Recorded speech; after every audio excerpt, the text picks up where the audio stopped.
Today's episode is brought to you by Autodesk Sketchbook. Do you like to draw, doodle, or capture your ideas visually? I do. But never had a pencil and paper with you when inspiration strikes? I don't. Well, sometimes you do, but sometimes you don't. No. Sketchbook is the app you've been looking for. You can capture a quick sketch or build a high-quality render right on your phone, tablet, or computer.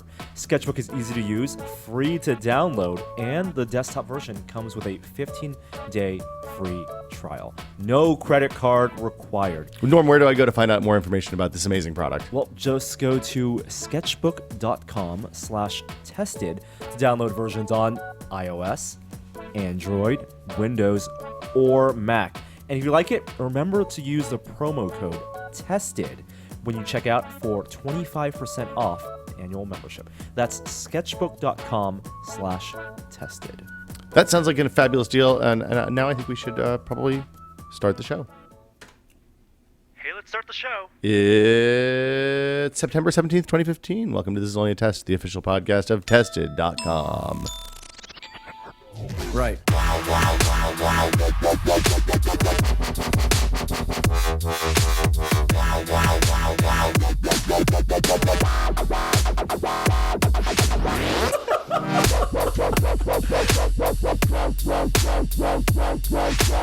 Look at that fucking squirrel on my bird feeder.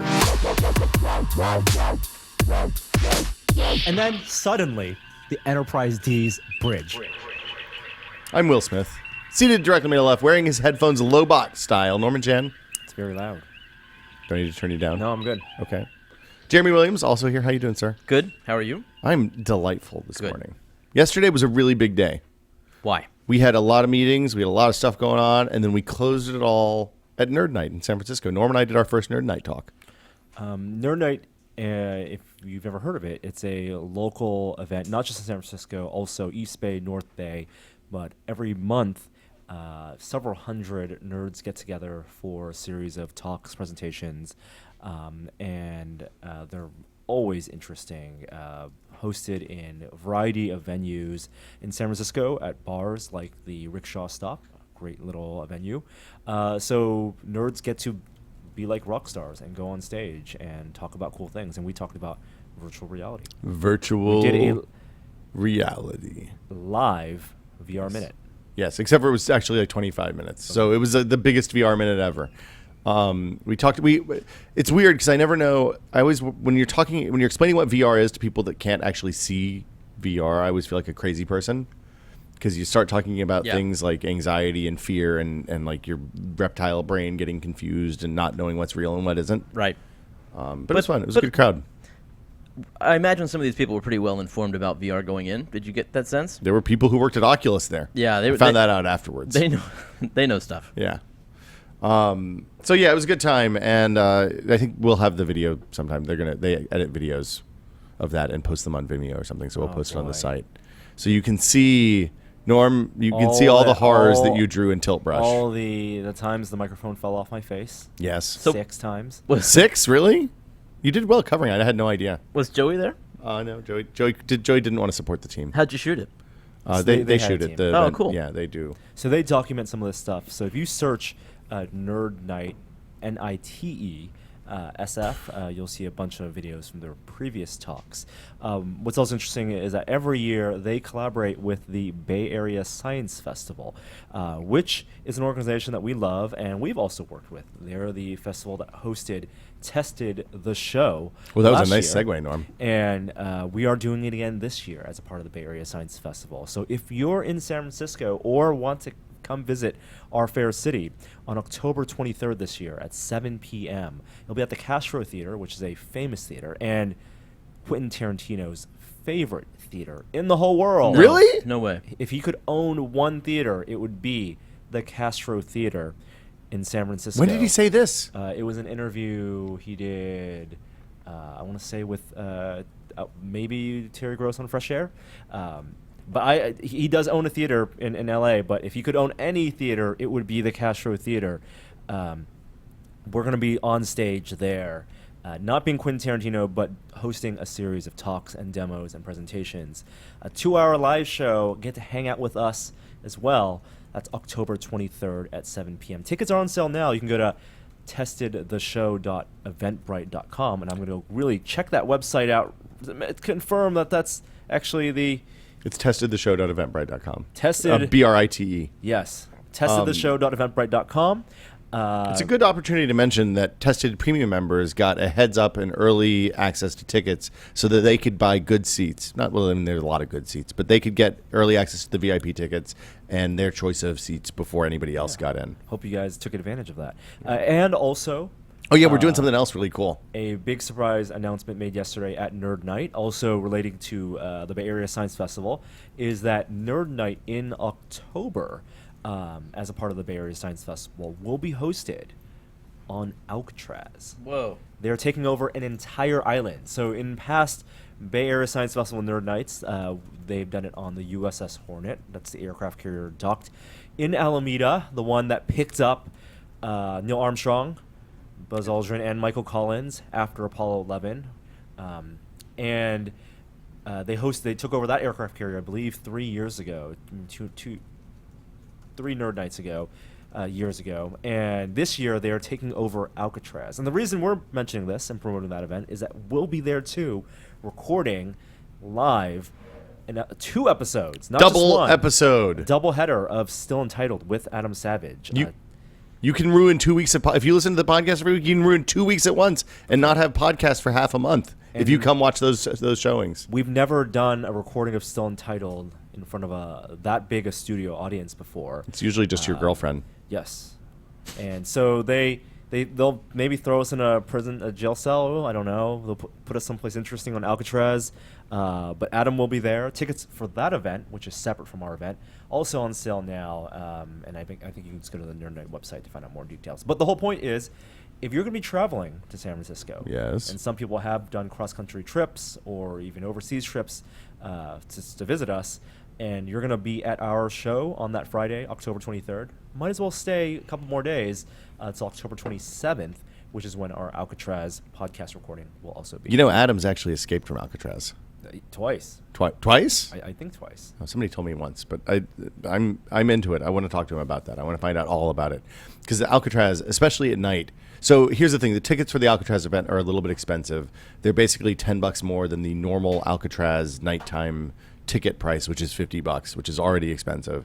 But I think there's booze on the island. There's booze on the island. Yeah. Nerd Night is commandeering 2 ferries to get over there. Boats.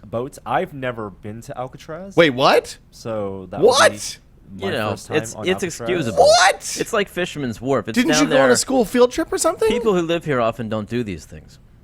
What? It's expensive. I've never been to Alcatraz. You've never taken the audio tour. I saw Michael Bay Norm, blow it up. I'm going to go ahead and tell The you. Rock. Your homework between now and then is to hop on the ferry with your special lady friend, because I'm sure she's never been either. It is a nice boat ride. Do the audio tour. You have a Bloody Mary on the boat. It's a good time. Do the audio tour. Find out what it was like to live on the rock, so that you're prepared to talk about it when we get out there. Because it is it's not one of the most beautiful national parks, but it's definitely one of the most interesting national parks. What else is on our list here today? We've got you were in Portland this weekend. Yeah, so that's some housekeeping, some announcements. But speaking of events and lots of travel, this past weekend I was at the XOXO Festival, Hugs and Kisses. This is a thing that I went to the first year, which was like 3 or 4 years ago, and then again the third year. I didn't go this year. Didn't go the second year. I guess I only go odd years. Mm-hmm. But it's a festival for independent makers.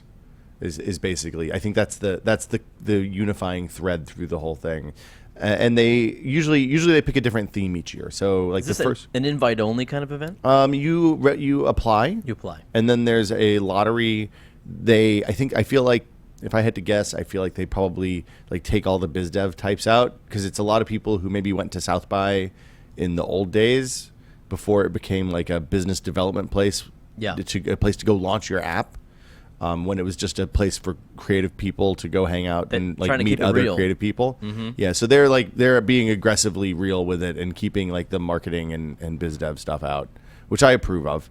But it's when I've gone, it's been a really inclusive place where people are incredibly supportive and excited to learn about what other people are doing and kind of find out how that stuff works. Yeah, it's a gathering of about 1,000. It's a lot of people. Web people were interested in media and the web, mostly introverts. And which games. is also interesting. Yeah.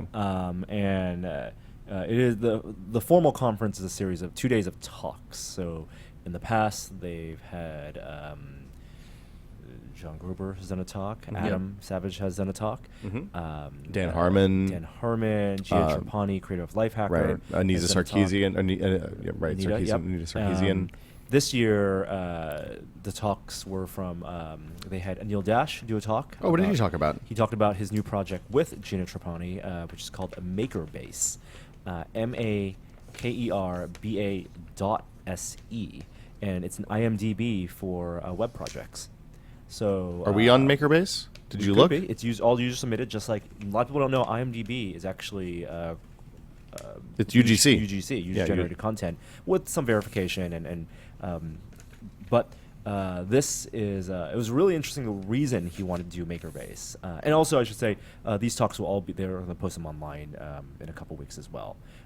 But Anil, who people may know, has one of the longest and most prolific web bloggers and technologists, and who's seen it all, a verified, certified internet old, as some of these people like to This call is a new themselves. term. I don't know if I like this. Internet old.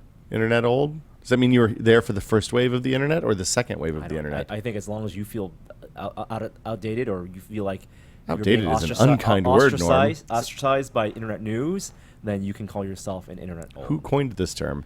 Do you know? Probably an internet new. Fucking internet news. Are you an internet? You're probably right on the line. No, I feel like I'm crossing over to internet old. When Yeah. did you make your first website? Me? Yeah. 1994. That's early. I Yeah. mean, isn't that like the year that the web Pre-tables. launched? No, 93. 93 was So the year I the web launched. I had a Vax account. I didn't have any way to look at it though. Like I was using it with links. So it was like Will's internet page. That's good. And it had a list of links to things that I liked, which probably was That's what people did. yeah. You just made a list of shit you liked. That was your web page. That was it. It was a big deal. You were And then- you were probably listed on some index somewhere. I mean, I submitted myself to Yahoo or whatever. Yeah. If I can't even remember if Yahoo was around then, but it was mostly a link to like Usenet and Archie stuff. Right. Like right. So Yeah. and I had a mail to my BitNet account, which was. Do you remember BitNet? BitNet was old email. No. There were two competing email networks. One was with the @ in the middle, and then the other one was just a bunch of gibberish. And it was like you had to put percentage signs and BitNet, and I can't remember. It was like private email for a group of universities that were near the one that I was in. No, I had a Vax account at school. We just used regular email. But once I graduated, I made a website in '96, and I thought that was early. So my next website after that very first one was the one that I put I got a web. I was like, fuck, webcams are cool. You can take pictures and put them into a computer. Yeah. You were a cam girl? No, I was not a cam girl. I had a fish tank that was inside an old TV, like an old RCA. Actually, a lot like the TV in Toy Story 2. Not the floating one, but like a red one with. Anyway, put a fish tank inside there, and I just aimed the webcam at the fish tank, and people watched my fish swim. I believe it. Thousands of When people was your watched the first fish website? swim. 97. Okay, I think we all qualify as internet old. It was a big deal because it was middle school, and one kid had a website, and it was a very long URL because it was one of those. Yep. Like there were tildes. It was the first time I learned about tilde. Oh yeah, I loved her in with, Snowpiercer. Was because of this kid's website, and Yeah. then we all wanted to build websites, or at least Did have you- our own page. Man, Did you you- went to a totally different kind of high school than I did. Middle school. Okay, same difference. These all would have been beating offenses in my middle school. Anyway, the Yeah. point of MakerBase, Anil Dash's project, is there are lots of stories. The folklore of the web is incomplete. There are websites that chronicle, the history of, I'm sure, like Facebook and Apple and the big stuff, and you can find that a lot of those stories in big profile pieces. For example, when Vanity Fair or The Atlantic or New Yorker writes a big profile on something like Twitter or Square, but there are so many tiny little projects and so many things that maybe don't even exist anymore. Things like Andy Biles Delicious and things where internet olds had an affinity to that. And the lesson is that everything that was done back then, it's just happening again. And, when we talk about things like VR, for example, every time we talk about VR now, we have to tip our hat to the attempts and the lessons learned of the VR of old. And that's not done enough. in other web spaces. So Makerbase is a place where people can talk about, oh, I was a dev on this project and this project and this project, and then maybe I'm at Twitter now, or maybe I'm at Facebook now, but this was a network of people that I worked with 5 years ago, 10 years ago. If nothing else, it's a good recruiting and talent tool. It's a right? networking, absolutely. What's the age spread like? I don't know. It's a really cool. They just launched it. I think it's mostly. I mean XOXO. Oh, XOXO. Oh. They actually made it all ages this year. Oh, so They you made can it bring all kids? ages. There were kids there. There was actually free daycare there. That's nice. But I mean, that was a very good point. You make a good point in. I think some of the presentations they always ask, like, these 25-year-olds who launch great websites now. There are many of those people in the audience.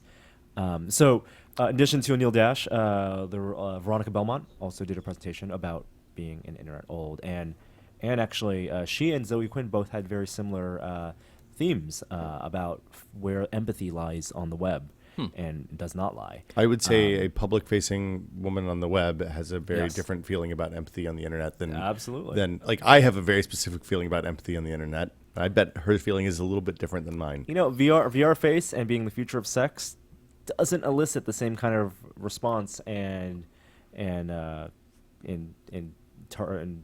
community from those people as Yeah, no, it's bad enough Eh. what I get. The stuff that women get is much, much worse. So who else was there? A lot of people kind of like talked about people who have recent successes in media. People use Kickstarter to launch comic book publishing companies. Mallory Ortberg from The from Toast. The Toast, talking about how she and her friend started The Toast with the money. So like a lot of like, here's what I've done and how one of the lessons that we've learned, but my path is unique, and all you can the lesson is you can't do the same thing that everyone else has done, but these are some lessons from what I've done. A lot. That's the thing that I like about it, because the tendency at that kind of conference is, and actually Darius Kazemi did a good talk about this last year, where he compared the first part of his presentation was basically, here's how I won the lottery.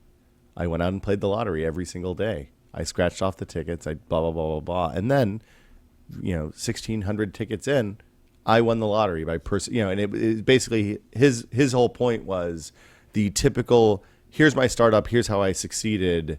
That story that you hear about Facebook and Twitter and Google and all the way back to Ford. None of those are repeatable. Like each company and each business has to find its own path, and some of them are going to be successful. Lots of them are going to fail. Some of them are just kind of stagger along in zombie land for decades. But it's neat because it's very realistic, and at XO they have a focus on both people who've been successful, people who've failed, and they kind of don't shy away from talking about the good and the bad of the whole thing, which I think is a much more realistic and healthier way to do it than you get at something like South by, where you have somebody who's where you have a billionaire talking about how they built their industry, their business, and then you do the car door thing, right? It's a good like, if you want to make stuff, it's a good scene. The other thing that's neat about it is they have nighttime events in the festival part that are awesome. So in addition to conference talks, they had several tracks for nighttime events. Some of these things happen at the same time. So, for example, I couldn't make it to the tabletop stuff, and I stayed for like the film and animation portion. But one night was devoted to indie games. It was their arcade. And they had VR demos throughout the festival. So I got to replay things like Super Hypercube. What platforms? They had a few Morpheus units there, actually. And then they also had a DK2, no CV1 prototypes. Lucky's Tale was there. I think it was curated by the VR stuff was curated by Kent from Voices of VR podcast, who I had some nice chats with. And then some of the indie stuff, and we'll save some of that stuff for the VR minute. But some of the indie games, Tacoma was there. Oh man, the space station thing from the Gone Home team. From the Gone Home team. Oh. Fulbright. This is the first time they had Tacoma playable, but it wasn't the best experience. Like, Gone Home is one of those things where I want to sit in front of the TV or the monitor and just have the full 4-hour experience, and get all and feel the storytelling. To watch someone else play, and especially jump in the middle of the night and watch and not get a sense of exactly what's going on, wasn't the best thing. So after watching for about 5 minutes of Tacoma, I had to really pull myself away and look for something else. Does it look gorgeous? So it's for people who don't know what it is, like Gone Home, it's a story exploration game where you are inhabiting a space. In this instance, it's a space station. Very Bioshock-like, reminded me of Really? the lobbies and the rooms and stuff like that. Like Art Deco-y or? A little bit Interesting. Art Deco-y, but it's still space stations. But you're wandering an empty space station, looking around and reading logs. So just like in Bioshock, where you would listen to the radio, what was those things called? The vinyl. Yeah, records. The records, and hear the audio tapes. Here, you're watching ghosts of characters, augmented reality, or VR, almost like glowing ghosts of characters, and seeing their scenarios and trying to piece together what happened to the space station. But like Gone Home, I assume it's something that there's no win condition. You just kind of explore and you win when you figure out the story. Sounds right? kind of like After the Rapture. It's a little right? Yeah. I mean, Yeah, Gone Home was or- like that. I don't know about Tacoma. That's not the name of the game, but whatever. So that was there. Firewatch was there. I think it was the same demo, that first day demo that they did at E3 or GDC. Again, I've only played a little bit of it, and another one of those games where I just want to sit down and play for the whole, as much as I can in one session. So it wasn't like a great 5-minute play experience. Other things I really liked there, Overland, super cool. What's Overland? Overland, turn-based strategy game, but felt very much like a tabletop game, but digitized. Oh, that's so they call it Oregon Trail meets The Road, and the idea is you're traveling from one city and it's in a post-apocalyptic world, but every map is a X by X, I'm not sure, a grid, and you drive your car and you have to get out of the car and that's the start of the map. And then you look through other cars, you look through environments, and try to find gas, and then monsters pop up, and you have to get everyone, all your survivors, to get back in the car and then move to the next block. So it's very Oregon Trail like that, but the tabletop analogy of like turn-based and moving your characters, and having a certain number of actions. It felt a lot like Last Night on Earth, the board game. Is it a game that you could play as a board game mechanically, or is there more stuff going on than you could keep up with? I think there's some digital stuff that you couldn't actually do in a board game, Okay. or maybe you could, but the presentation looked great. The art style looked fantastic too. Another game I played, Bad Blood. Okay. Which I think is on Steam Greenlight right now. It's a single person developed this. Developer Winnie Song did it. And it is a split screen hide and seek game where you're hunting each other. But it's split screen. How does that work? Well, the difference is the orientation of the game between players is different. So you're on the same map technically, but you're now north, maybe the other player's east. It's rotated. Are you saying looking at the other side of the screen doesn't help me at all? Doesn't help you at all, but there are landmarks. There are like windows or statues and stuff. And it's like, oh, I see a statue there, but I don't know where it is in relation to where I see my statue because the whole map is rotated. So it's all about changing perspectives. So it's absolutely about the perspective change. And your brain is working really hard to reorient their map or your map as you're hunting them, and they're doing the same. Really, really interesting. And then one final thing, I'm going to keep talking and Nobody Explodes was there. But did you talk to those guys at all? that booth was packed. I'm sure. People are really excited about that game. Tinderbox. What's Not a Tinderbox? game, not related to the Tinder app, but like Killer Queen, these are guys who actually made a physical arcade cabinet, a 4-player arcade cabinet. And as we were talking about, I don't know if it was last week or 2 weeks ago, how it would be great if the Killer Queen people would make more games and let you load them on. They want to make an arcade where people can make 8-bit games and upload to their service, and then you just get all the games. Oh, so you 4-player buy a games. cabinet, put it in your arcade or your business or whatever, and then people can. It's like the old Select 10 or whatever Nintendo things where there were 10 different NES games on one. That's right. Instead of it being MAME, it's they're indie games with four analog controllers, like 4 analog joysticks. 4 joysticks and 4 joysticks on the whole thing. So it's multiplayer, It's made for multiplayer. Oh, you games. know what? I've seen this. I've seen these before. It's so you can play games like Samurai Gun and Towerfall Exactly. and Spelunky, frankly, on That's right. on a arcade cabinet. Yep. So they want to sell arcade cabinets, or at least lease them, maybe to arcades. And the game they made was called Shitty Voltron, which was really fun. And it's a game where every player, 4 players, plays a limb of Voltron, and you have to move the limb in physics. What makes it shitty? Well, because of collaboration. Is it like sucks. Quappy?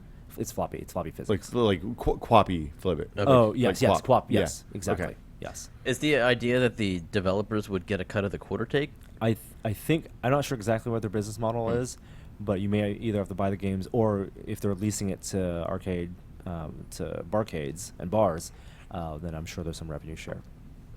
And then a bunch of other Music stuff in and the film conference. stuff? Music and film was the other thing that I really liked. Every Frame of Painting, Tony Zhou was there to present his latest episode and did an interview about that. I learned about some web shows that I'd never heard of that were great. Batman Piderman.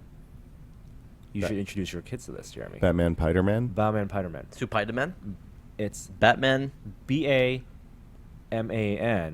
Yep. and Piderman. So it's like a Batman. little kid saying Is this like Batman copyright and infringement Spider-Man.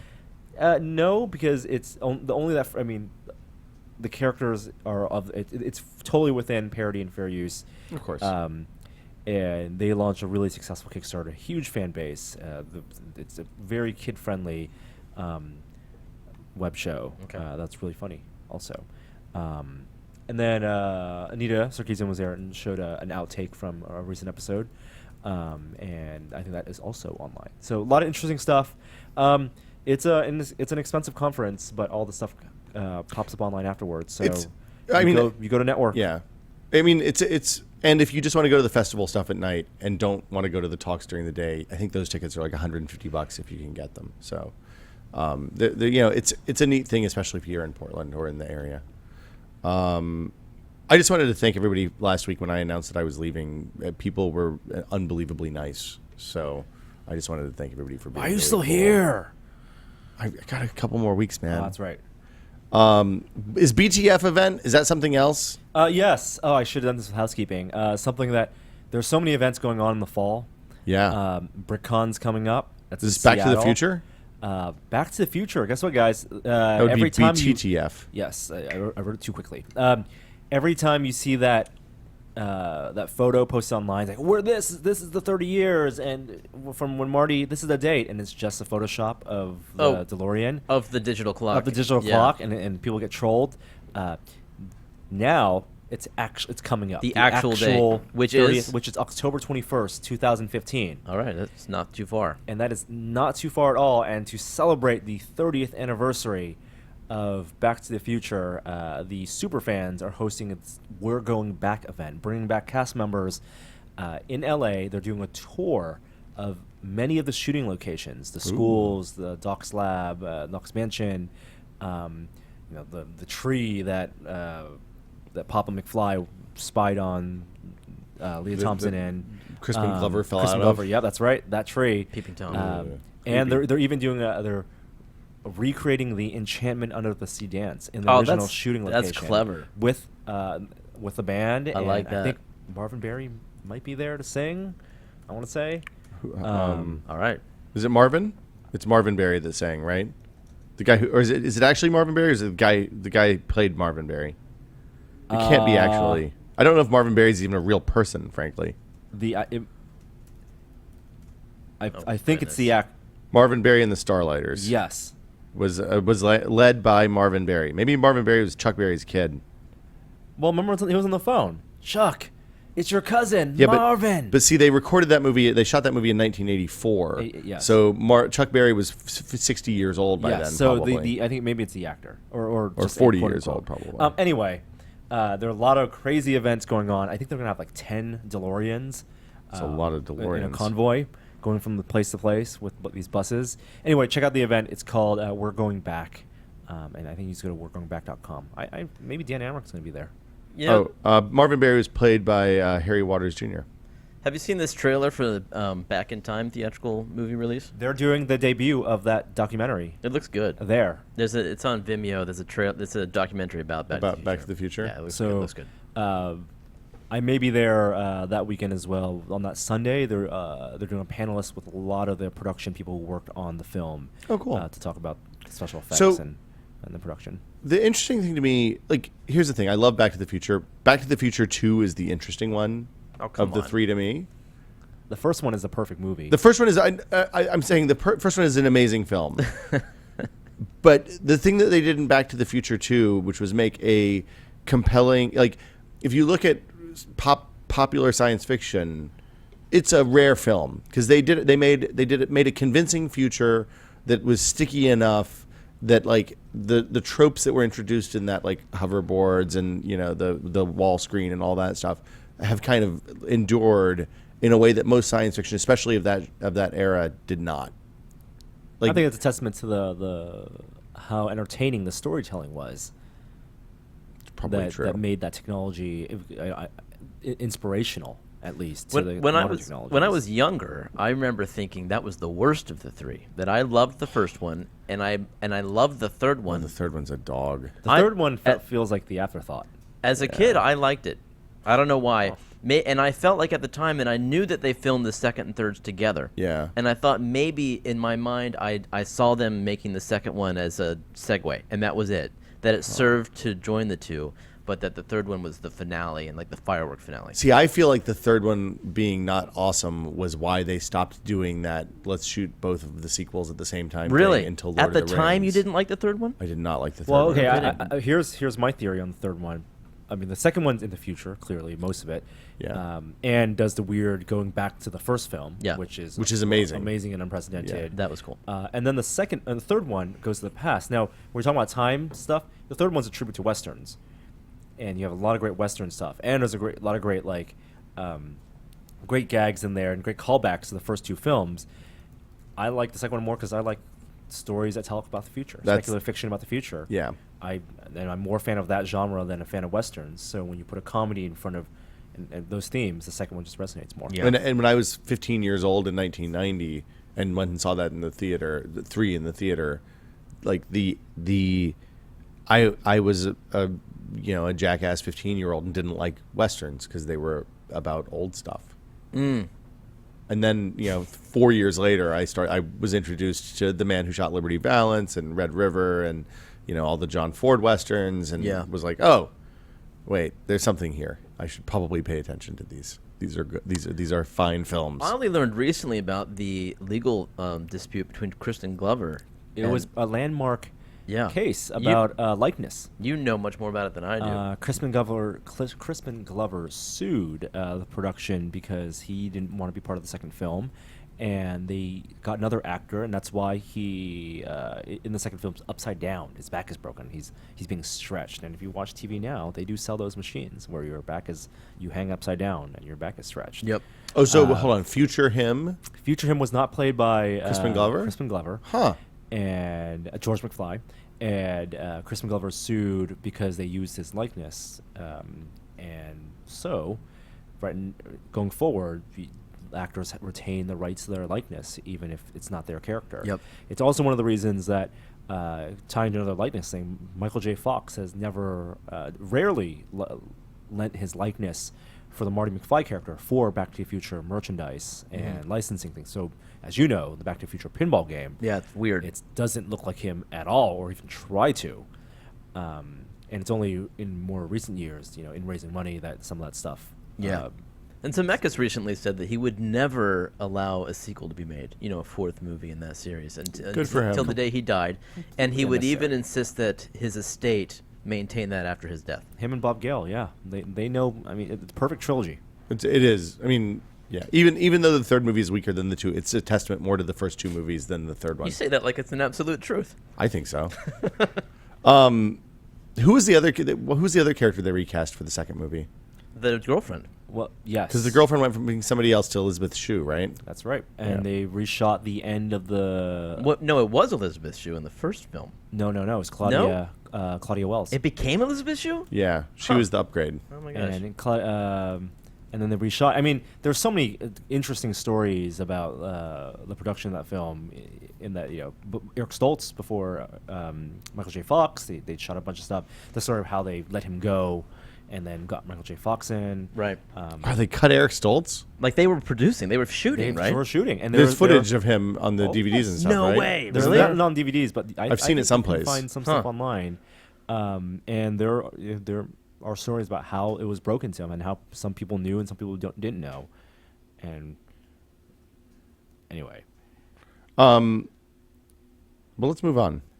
Back to the Future is beloved. iOS 9, we have iOS. Oh, hold on.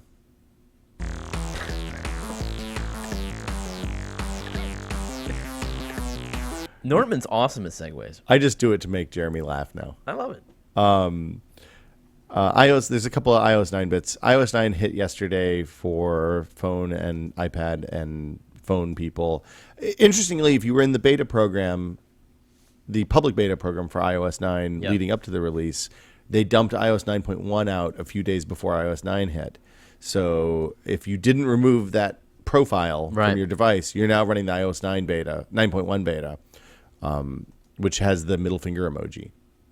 Right. Which, I mean, I'm going to tell you. There's a lot of new emojis. That's all well and good. There's a burrito in there, I think.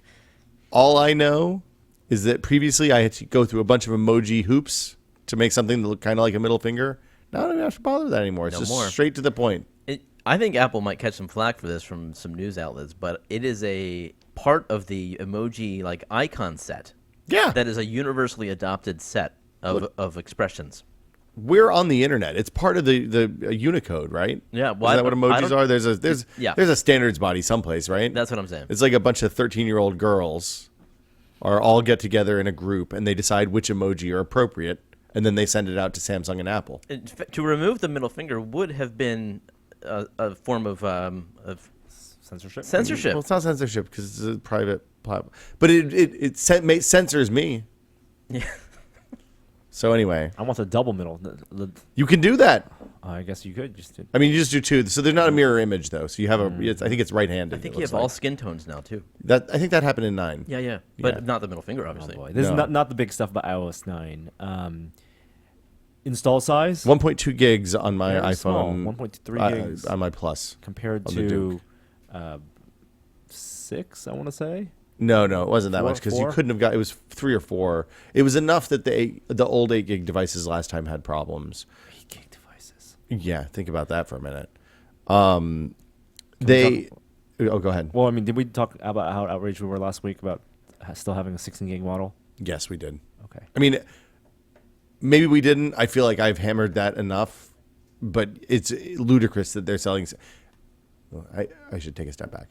We are not necessarily the every consumer. However, I think there are a lot of people who buy an iPhone, hook up their email client, take an occasional picture, and never download apps, never put music on it, never put video on it. Right. And probably for them, a 16 gig phone is sufficient for a couple of years. And by now, the public should know damn well enough. They know what they're getting into when they buy a phone. Here's the thing, though. No. It's horseshit that the base level is 16 and not 32 gigs. Like, it should be a simple doubling. 32 gigs, 64 gigs, 128 gigs. Mm-hmm. That math is easy. It makes a lot of sense. Starting with 16 gigs to save something that costs Apple about $4 in quantity is insane. I don't think that's why. I think they're making the middle tier look better. More appealing. Look, I absolutely. They're doing it. It's an yes, upsell. They're Goldilocksing their fucking product line, which is what you do with marketing. I get that. All right. But it's still horseshit that it's 16 and not 32. Okay. They're bad people. It's really and there is usage data that shows that people with 16 gigabytes right now they have so little space. Yeah. And always run into the end of the capacity. Yeah, look, I have capacity problems with 64 gigs. I don't know how the fuck you do it with 16. So Apple should save these people from themselves. They should know better. They should get the bigger phone. Dude, gigabytes capacity on storage is a intangible thing that non-nerds have trouble understanding. What does 16 gigs mean? Oh, it's 1,000 photographs. That's fine. I can totally. Or it's 12,000 photographs. I can totally understand that. There's a reason that when Apple launched the iPod and songs in your pocket, that's fucking easy to understand. They didn't say it was a 1 gigabyte hard drive. That's right. This is the same situation. They need to say, look, this will hold 4 hours of video, right? Not, Yeah. Hey, it's 16 gigs. Good luck, motherfuckers. They'll learn, and this will hopefully not be a problem. They're never going to learn, Jeremy. I think They don't learn. it's possible. Hey, by the way, if you had only like 15 gigabytes of iOS of Apple iCloud storage, you now Yeah. get 50 gigabytes. They doubled it. Wait, what? Yeah. The 5 gigs is now 10 gigs? The No, 5 no, free the gigs? 5 is still free. That also is horseshit, and by that the way. Yep. well, yeah, they should have increased that. I agree with you, but the tiers have now doubled. Here's the thing. They should increase the amount of storage you get for backups by default when you buy bigger devices and more You're devices. so bitter. So if you buy an iPhone and an iPad, you should get 20 gigs instead of 10 gigs. I know they make money on hardware, but it is not a great user experience, and they know it. 16 gigs. 16 gigs. Yeah, no, it's bad. And even the iCloud stuff. If you're going to sell this service and market it, and you're selling a bad user experience if you know that's what people pay for. And here's the thing. If you're using iCloud, you shouldn't be using iCloud for your photos because it's really, really, really hard to get them off of there if you want to move to another service at some point in the future. Like there's a bunch of good cross-platform solutions like Dropbox and Amazon Cloud Photo. There's a Cloud Photo backup app that Amazon uses. You can use Google Photos. If Flickr even will do this in a weird kind of limited way. If you're on iOS, you're using iCloud for your backups. I mean, that's it. Yeah, that's all you should use it for. There's no way around it. But you shouldn't use your photos. Yeah, why not? You shouldn't use it for photos. But you do. Hold It's sort of on, hold on. automatic. I think what Will's saying is you shouldn't rely on iCloud as your yeah. photo backup service. Well, sure. No, it's a mess, and you shouldn't use it. You shouldn't use that as your primary photo backup. Like that. Like that's just the end of it. I wouldn't pay Apple money for iCloud for photos because the service is bad. Now, my wife was like, "Hey, I'm out of space on iCloud. I'm just going to give them more money." So, Yeah, and that's what they want. yeah. Okay, well, that's what I was saying. They just doubled those limits. So it's now 50 gigabytes for $1 a month, and terabyte, I think, is like $10 a month. A terabyte is $10 a month. It all adds up. Okay, so the other big thing in iOS 9 is content blockers. I'm actually talking to Adam right now about the logistics of the Alcatraz thing. One of the things that iOS 9 adds is the ability for Safari users to block specific kinds of content. Things like advertisements, scripting, cookies, all of that kind of stuff. It's a feature that is available in desktop browsers, and now it's coming to mobile browsers. People are fucking panicked. Well, okay, publishers are absolutely panicked about this. So explain in layman's terms what a content blocker is for a mobile user. Okay, so when you load a normal web, say you go to our homepage, which is especially bad right now, or The Verge, or pretty much any media site, porn sites, the whole thing, everything on the internet that's not like a personal blog or actually I think it's probably just personal blogs at this point.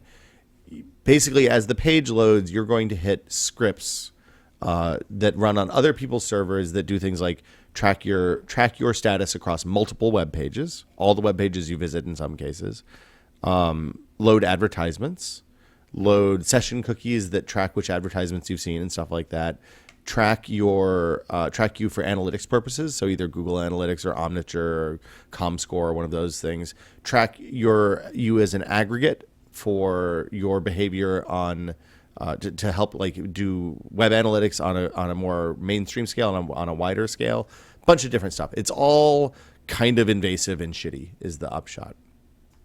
And so people for a long time have used plugins on Chrome and Firefox like AdBlock and NoScript and stuff like that to avoid having those things run on their client. And there's two benefits to this. One is that people don't track you, which, you know, if you're paranoid, you really are worried about. If you're not, it's probably not going to impact your day-to-day life. It's just gives corporations more information about how you behave. The other tangible benefit, though, is that pages load crazy fast when you turn off all this ad cruft.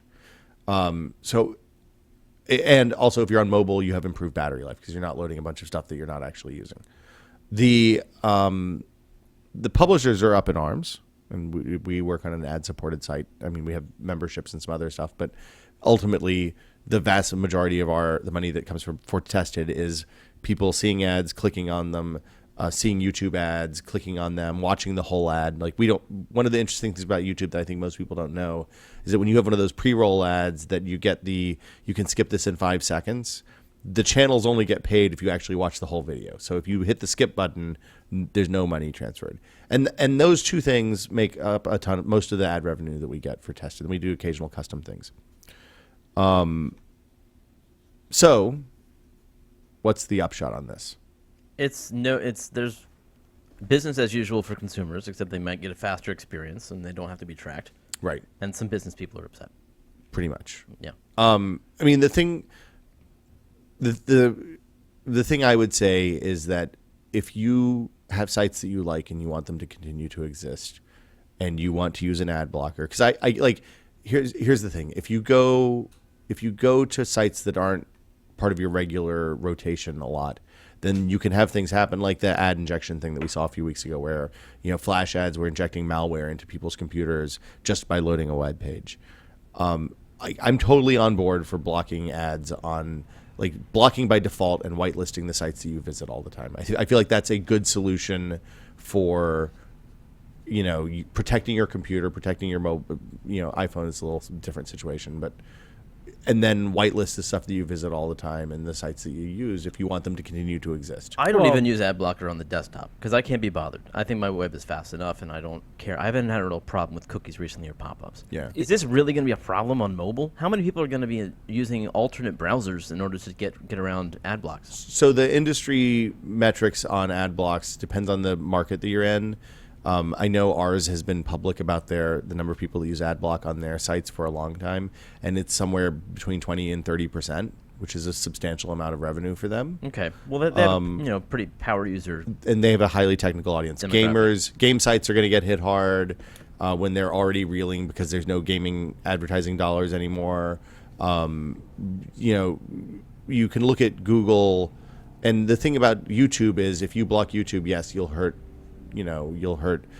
Google, which is fine, but what you're really doing is taking away money from the people who are making the content that you're watching. Yeah.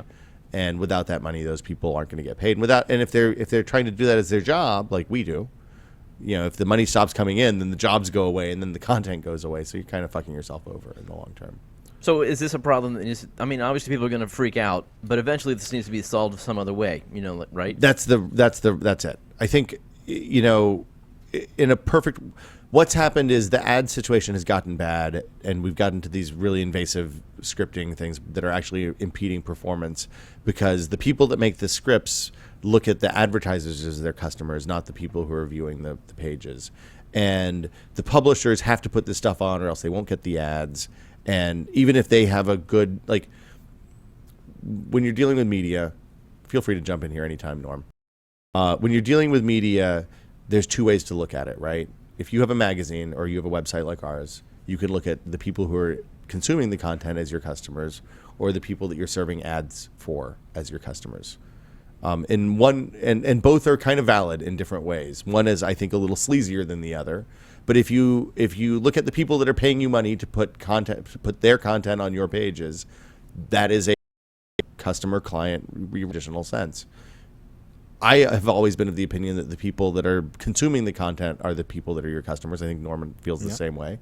And we should be making the experience better for them. So it's a kind of constant push-pull between what the advertisers want, what the publishers want, as the representatives for the advertisers with the editorial teams, and then what's the right choice here. It's a good thing I'm on the way out after this one if it wasn't. The reason free media has worked in newspapers and moving to the web with advertising-based support is this implied contract idea that the reader understands that they are getting content, some type of content, and in exchange for it, they from at least newspapers, their content is interspaced with some form of advertising.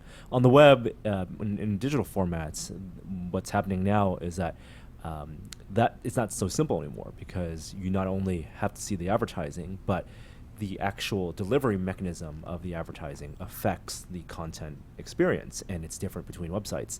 And so it's also about technologies failing to catch up with that kind of expectation, and the analogy of transitioning from a physical-based media to digital media, which we've been doing for over 10 years, 20. falling short in A lot 20 of years, ways, falling yeah. short.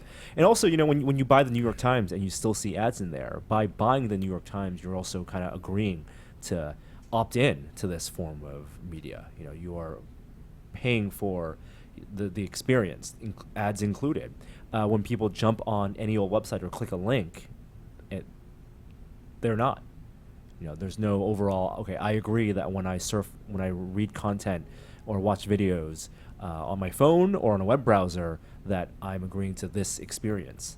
Well, yeah. So, which is why it goes back to the whole whitelisting. People who read the Times aren't required to read the ads, though. They're not. But it's also There's they understand that is the experience. Yeah. And they have because it's tangible. They have a full understanding, and there's so little transparency. And the great thing about content blockers and ad blockers is that the system and the platforms that make web media possible become more transparent, and that forces technology to get better. I mean, the advertisers who put an ad in the paper version of the New York Times are just saying, hey, we are going to make something that's compelling enough that people will stop to take a look at it when you're flipping pages and it catches your eye. Yeah. The web advertisers saying, look, we want this shit on every single page, and we want to know how many people eyeball it, right? It's a different kind of metaphor because you can have real-time analytics on the web. So, yeah, it's a weird situation. Marco Arment is making a blocker, I think. Is that right, Norm? That's right. It's called Peace. He's charging for it $3. Seems fair. So does that work with Safari?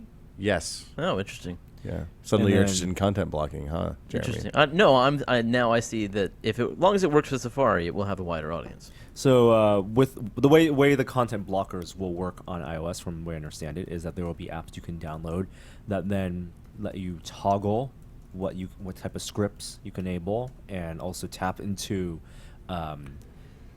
databases for what to blacklist and how to whitelist. And then because it's built into iOS 9, it will move it. It will be transparent and it'll flow to your browsers. And that means that it also works in all of the Tweetbot browser and all the other browsers that all your other apps use, which is interesting. So yeah, why is Apple putting a content blocker into Safari? That's the thing they launched the News app with iOS 9. I don't think that this is a move to push people toward using the News app or push content providers toward pushing content in the News app. I think it's part of their story right now that they're kind of framing themselves as the anti-Google, whereas Google, cares about your personal data and wants to track you. That's how they make their money. They've positioned themselves, I think, or the image of themselves as protecting your privacy. And the experience they deliver is the hardware and UI experience, the window into the media and all your content. They're not in the business of making that content yet. And so they have no problems making it difficult for the bad content experience to just go away. Yeah. And you're right. I think it is really they have the muscle to push publishers in one direction or another, and the technology. So what else is new in iOS 9? Anything interesting? Personally, I think the iPhone doesn't show off the cool stuff. That's the thing. The multitasking stuff, the split screen stuff on the iPad Air 2, pretty neat. Yeah. Even the slide over on the lower level iPads is pretty cool. When you do the slide over, is that the thing where you get the list of other applications? Yes. It's not true split screen. It's like a little bar on the right hand side that you have to use it by itself. Do you have your iPad Air 2? Before you return Hey, we can focus to shoot your a main video. app. We can shoot a video. Why do you say that? Because we should shoot a video. The problem is a lot of the third-party apps don't actually support the multitasking stuff yet. It seems like. Yeah. And I don't exactly understand how you set up the multitasking, like how you make it work. You mean the split screen? The split screen. You do slide over and then you drag it full in the middle, but you can only do it on the latest iPad Air 2. This is the iPad Air 2. Yeah. And it's only certain apps, or is it anything? This is the big question. I don't know. I don't have an Air 2. Oh, there we go. Do you have your Mini 4 yet? I got it. Next Friday. Yep, that's a multitask iOS. Yeah. iPad there right you go. Look, there it is. Tested in real time. Boom. And you can interact with both, right? You can interact with both simultaneously. Look at that. Yeah. Lists and And then you can, sides. but you can't. It seems like it's boy. 2/3, 1/3. Go the other side. Nope. Safari doesn't. Safari Well, doesn't what if scrunch. it's what if you Swap hold it. Swap it the other way. rotate it? Oh yeah, if I rotate it, it works. Okay. This is great audio, guys. There you This go. is really So it's halvesies on this Now, one. now can you do 2/3, 1/3? Yeah, I can do 2/3, 1/3 on this. No, Nope. maybe not. There we There go. you You can go. do Twitter. You can't do 1/3 Safari is what the problem is. There's so much of Surface. RT. So it really does. Except for it's way faster than Surface RT was. We have a Surface RT here. We can plug them in and if we want to abuse Microsoft some more. No, I we're saw a supporting. quote. You're absolutely right. I saw a quote on Twitter last week that said Apple is willing to copy Microsoft in order to save the iPad. I mean, and that's totally what they've done now with the iPad Pro. I don't think save the iPad, but kind of move iPad in the direction that I think they Sale- see their users. They're selling this is Pro is an enterprise thing. Sales have crested, and they're Yeah. trying to do things to keep sales going up. Sass it up. I like the Notes app personally. This is not getting enough press. I like the new Notes app. You can create checkable lists now, And you can finger write too, and you right? can draw. Both options I have already used, and it's should have always been there. Because I don't use Evernote. I guess a lot of people already know about this stuff from Evernote. Evernote's great. Yeah. And the nice thing about Evernote is it's multi-platform. So I know. this is I use Evernote. Basically, given the alternative, I'll use the multi-platform thing because I have a Windows desktop PC. That anyway, WatchOS 2 got delayed yesterday. It was supposed to come out yesterday. I'm wearing my Smarch still, so I can get the update as soon as possible. Run some native apps, but it's not out yet. Still. It's good. Are you running it? Yeah. You devved up? The GM. Yeah. It's nice. Okay. I mean, it's got the new watch. Pictures where every time you look at your watch, it's a different photo from your favorites, which is kind of fun. Honestly, it's not a bad watch. Yeah, yeah. But they've also improved some things like one thing I haven't seen anybody mention is when you're at this menu now. Used to be when you hit the crown, when you're I should describe this. When you're at This is the home home the screen icon with all the menu, yeah. icons. When you hit the digital crown, it used to take you center, and then you hit it again, tap to go into the watch. Which That makes more small sense. thing, it's nice. And plus the unlock buttons are thicker. They've added a AirPlay button right to this screen with the mute button and the little Find Your utility iPhone. button? Okay. Yeah, the little improvements. What's the AirPlay button for? Nothing yet, Oh, but I don't know. I assume if you're using Bluetooth headphones or something like that. Maybe that's it. Yeah. Okay. Did you guys pre-order your S's? Yeah, yeah. It's coming next Friday. Friday. No, my iPad's coming tomorrow. The phone's coming next Friday.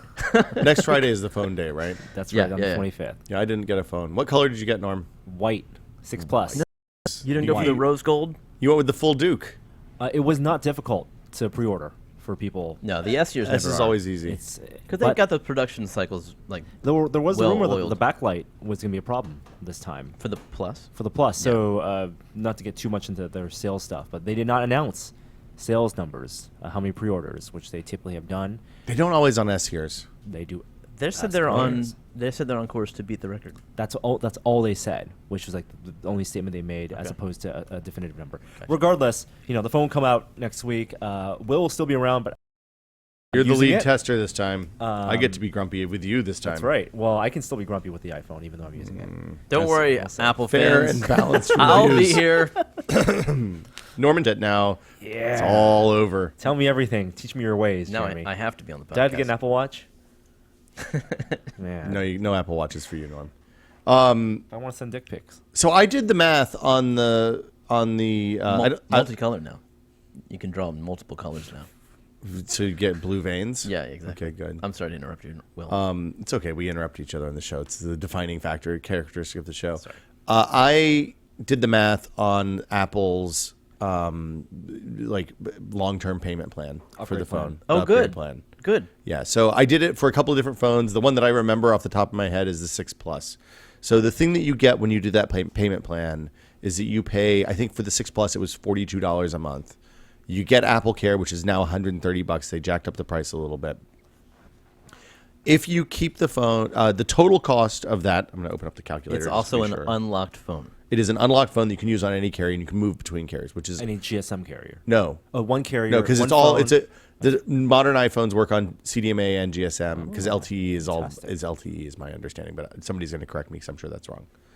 They all have SIM card slots. Yeah. Okay. Even So the Verizon ones. it's basically $43 times 24 months is about $1,030. Which is about $200 Oh, the No, 64 hold gig. on. So that's for the 64 gig model. Okay. The 64 gig model is $950, $980 with Apple Care. So it's $850 plus $130 is $980. So you're basically paying $40 more for the payment plan over the 2 years. That's assuming you keep the phone for 2 years. And you get to keep the phone. And you keep the phone at the end of 2 years.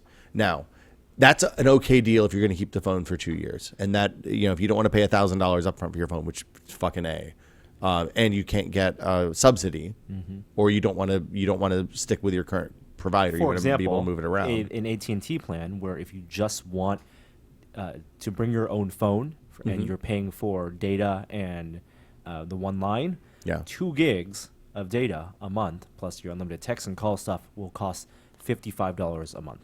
So if you do this plan, you're paying the equivalent of the AT&T $100. Next. You're paying almost $100, but which is the price I pay for a 2-year contract. But you don't have to pay that down payment for the phone. Oh. Right. And you have a portable phone. Yeah, there's no down payment for And this. you have a portable phone that's unlocked. You have to pass a credit check, is worth mentioning, because this is a loan. So that is a better deal than the 2-year for 2 gigs of data, though. Yes. So my understanding is that this was better deal than all of especially the Verizon pay-as-you-go plan. Now, you can also turn the phone in after the end of the first year and just keep getting new iPhones. If you do that, you don't keep the phone. I went and looked at like iPhone 6 Plus 64 gig sale prices on Craigslist last week. The going rate for an iPhone 6 Plus 64 gig in San Francisco as of 2 days after the Apple event was about $500 for the plus 64 gig. So it's about the same. So hold on, no, it's not. How no? So you pay $500 a year to Apple to keep getting the new phones. Right. If you were paying the $1,000 or $950, Yes. you're selling it for $500 to $600, then you end up a little bit ahead, but you have to go through the hassle of selling the phone. Okay. I thought you said it was $500. If it's $600, then yes, you're ahead. I mean, the price, there was a $500 Sure. to $600 spread, basically Okay. looking at I think the upshot is Apple is not ripping you off if you do this, the monthly plan. Plus you get And Apple Care. You get Apple Care plus the versatility of option of upgrading every year. So really, Yeah. it's to cater to and moving to those to a people. different provider. And you can buy it out, and if you want to keep that old phone to give to Yeah. a family member, you can buy out the contract or Yeah. just wait the 2 years. Just make sure you have good credit. Now, I thought The- one thing I thought was interesting when I pre-ordered my phone was I could not get the AT&T subsidy through the app anymore. Oh, really? Yeah, You can't do the AT&T subsidy on the website or the app. right. I had to go to AT&T.com in right. order to do that. So you had to buy the phone through AT&T, not Yes, Apple? Oh, you're correct. boned. You're not going to get it on Friday. I'm supposed to. Well, know. you might be right. Yeah. This is a super interesting, yeah, Norm? Question for Jeremy: what if you just set an appointment and bring it in? Can you do it in store? Your 2-year contract plan, I don't think so. I don't know. right? Now, you could do subsidies through the other carriers, but just not through AT&T. You had to do the AT&T Next So program. if you get the subsidy, I think AT&T is not doing subsidy anymore. Well, they are through their own site. That's what I'm saying. I think Yeah. they're trying to move everybody away from subsidy, that's so they're clear. making That's it clear. harder. Yeah. Which also means that, Norm, you got to make sure they didn't change your contract to the non-unlimited. No, I'm definitely on unlimited. You paid full price. I pay full price. Okay. You're on unlimited still? Hell yeah. Me too, dude. And you know what? People have asked why you're unlimited because I used 16 gigs 2 months ago. Jesus. In 1 month. And you were throttled after 5, but no longer, my friend. But no longer, my friend, because now they offer 15 man. gigs before they throttle you. Your And then gamble has totally paid off. totally paid off. You know how long it's been since we got anything from AT&T? Or us grandfathered in? Can you even use Wi-Fi hotspots yet? No. Wow, man. I can't on Android. And we can't. Oh, because you cheat. Yeah. We can't- yeah, because it's, Yeah. it's a regular Nexus. You mean can you create a Wi-Fi hotspot? Yeah. Right. No. Okay, I'm going to go ahead and tell you that is worth changing in and of itself. I know. And that may be the tipping factor. And one of the reasons I use so much data is because I don't pay for hotel internet. I own the Wi-Fi hotspot. Jesus. Okay, that explains and a lot. it's LTE is super fast. Yeah, it's good, especially if you're someplace where there's not a ton of people. Yeah, and I travel a lot, so why pay $15 a night or $20 or whatever it is at the Hilton? Yeah. When I can get 30 megabits per second on LTE and so you guys can have DragonCon photos They boosted it. You uploaded that whole gallery over LTE? twice Fucking at shit. the airport. All your SLR photos? Yes, Dude. 800 That is megs. bananas. They upped it Twice. to 22 gigs, not Even 15. 22, even better. Yeah. That's good. I wonder if I came back to 18, do you think they'd give me my unlimited plan back? This is why I'm gonna, hey, even guys. though I'll have an iPhone to review, I'm gonna keep the Android phone as my MiFi and just swap out the SIM cards and use the hotspot. You know what you should do? You're not on a family plan. No, I'm not a fan of that. I was gonna say if you're on a family plan, you just pay an extra $10, you get another SIM card, you can use them both at the same time. That's true. But then you're not unlimited anymore. But then you hence gotta, the problem. you gotta pay $25 per. It's per $25 additional- per SIM card. Wow. Yeah, It's only 10 on Verizon. I know. Okay, the last thing is that Apple's move to iOS Android app is now live. You're going to test this when you get your iPhone 6 Plus. That's right. The Duke 2. I'm with new names. We're going to call it the Dookie. Nope. No, Nope. we'll come up with something. What should Norm name his phone? You guys tell us.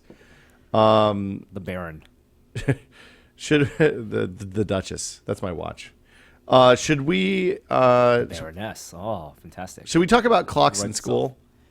Yes. Yes, absolutely. I mean, probably the biggest story this week related to not only global or national news, but also Making the maker racism, community. all sorts of stuff. As I'm sure you guys have heard, Ahmed Muhammad, a 14-year-old kid in Irving, Texas, was arrested. Freshman in high school. Yes, arrested for bringing a clock he made. He soldered together and to show to his engineering teacher. Now, there's not much else of the story that isn't already out there, except for let's just share in our outrage of the ridiculousness of his situation. Well, just to clarify what you just said, the engineering teacher, as I understand, thought it was cool and recommended that Ahmed not show it to any other teachers. Right. And so when he was in another class later that day, the clock went off, the Right. alarm went off In his backpack. in his backpack, and then that teacher freaked out. An English teacher. Yep. Police officers came to his school, kept him in a room for an hour. 45 minutes, and I think. He said an hour and a half. Oh. Last night. And I don't know what Charge- 45, even if, let's say 45 minutes. That's way too long. How many times can you ask a kid, "What is this?" Well, it's a clock I made. I mean, you use Why'd the you Jack bring it to Bauer school? technique. You say, "What is this?" And then you say it This is louder. a clock I made. Then you say, "What is this?" It's the clock I made. Poor guy. Ridiculous. And then he was taken to juvie to be fingerprinted, and then still suspended.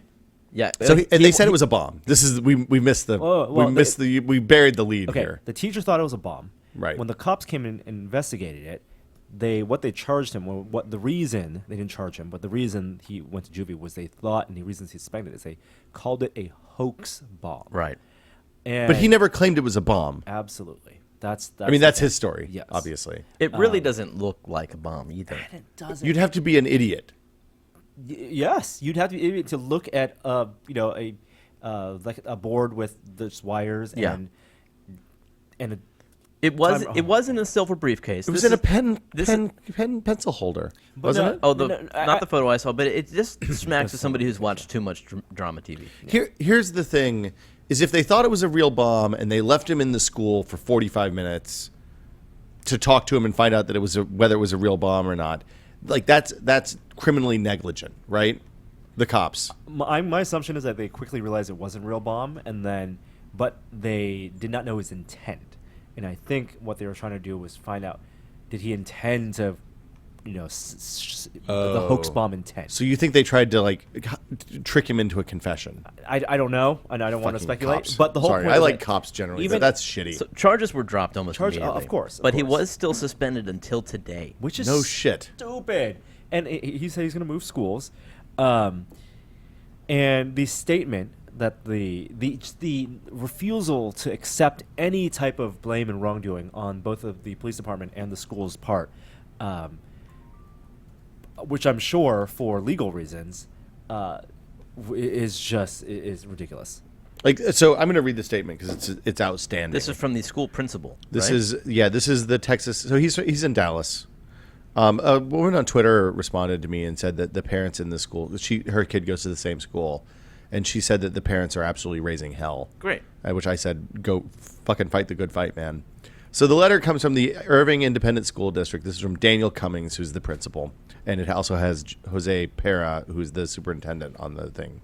Dear parents, guardians / guardians, in Irving ISD and at MacArthur High School, your child's safety and well-being is always our top priority, and we want to maintain open, honest, and timely communication with you. If there was ever an imminent threat to your child, we would take immediate necessary precautions, and we would inform you immediately. So If we thought this was a real threat, we wouldn't have locked the kid in the room and tried to get a confession out of him for 45 minutes. While we do not have any threats to our school community, that's bolded, do not have, we want you to be aware that the Irving Police Department responded to a suspicious-looking item on campus yesterday. We are pleased to report that after the police department's assessment, the item discovered at school did not pose a threat to your child's safety. Our school is cooperating fully with the ongoing police investigation, and we are handling the situation in accordance with the Irving ISD Student Code of Conduct and applicable laws. Please rest assured that we will always take necessary steps to keep our school as safe as possible. I recommend using this opportunity to talk with your child about the Student Code of Conduct and specifically not bringing items to school that are prohibited. Also, this is a good time to remind your child how important it is to immediately report any suspicious items and or suspicious behavior they observe to any school employee so we can address it right away. We will always take necessary precautions to protect our students. Thank you for your understanding and support of MacArthur High School as we do everything we can for your child's safety. Clocks, apparently. Suspicious-looking clocks, prohibited. I mean, obviously, there's a larger discussion more than just the kid bringing his clock to school. And while we won't dive too much into the politics of that area and that city, and there was a conversation we had. Look, he was wearing a NASA shirt. Also, right on, man. He was wearing a NASA T-shirt, which he's still wearing in his interviews, and obviously, an outpouring of support from the media, from people in social networking. Neil Dash, actually, who we mentioned earlier, was the one who retweeted that photo of him in handcuffs with a great expression on his face. Yes, like, that's what that photo really? helps. Didn't help this go viral. Barack Obama, Hillary Clinton all tweeted support. He's been invited to the White House next month for an yes. astronomy night. Yes, that tweet was pretty good. He should go. Cool clock, Ahmed. Want to bring it to the White House? He's invited to Facebook, to MIT, to tour lab. He's got a full scholarship to space camp. Nice. The kid's doing all right now. This could have been a local story, but thankfully it blew up. This is what the internet's for, man. Fostering rage and at the small-minded policies of small-town America school systems. Well, it goes back to empathy, and it just seemed like there just wasn't enough of it in that school at that time. Right on. Anyway, let's move on to some more tech news. Yeah. Hold on. Oh, Amazon had an event today. They introduced 2 new things, I think.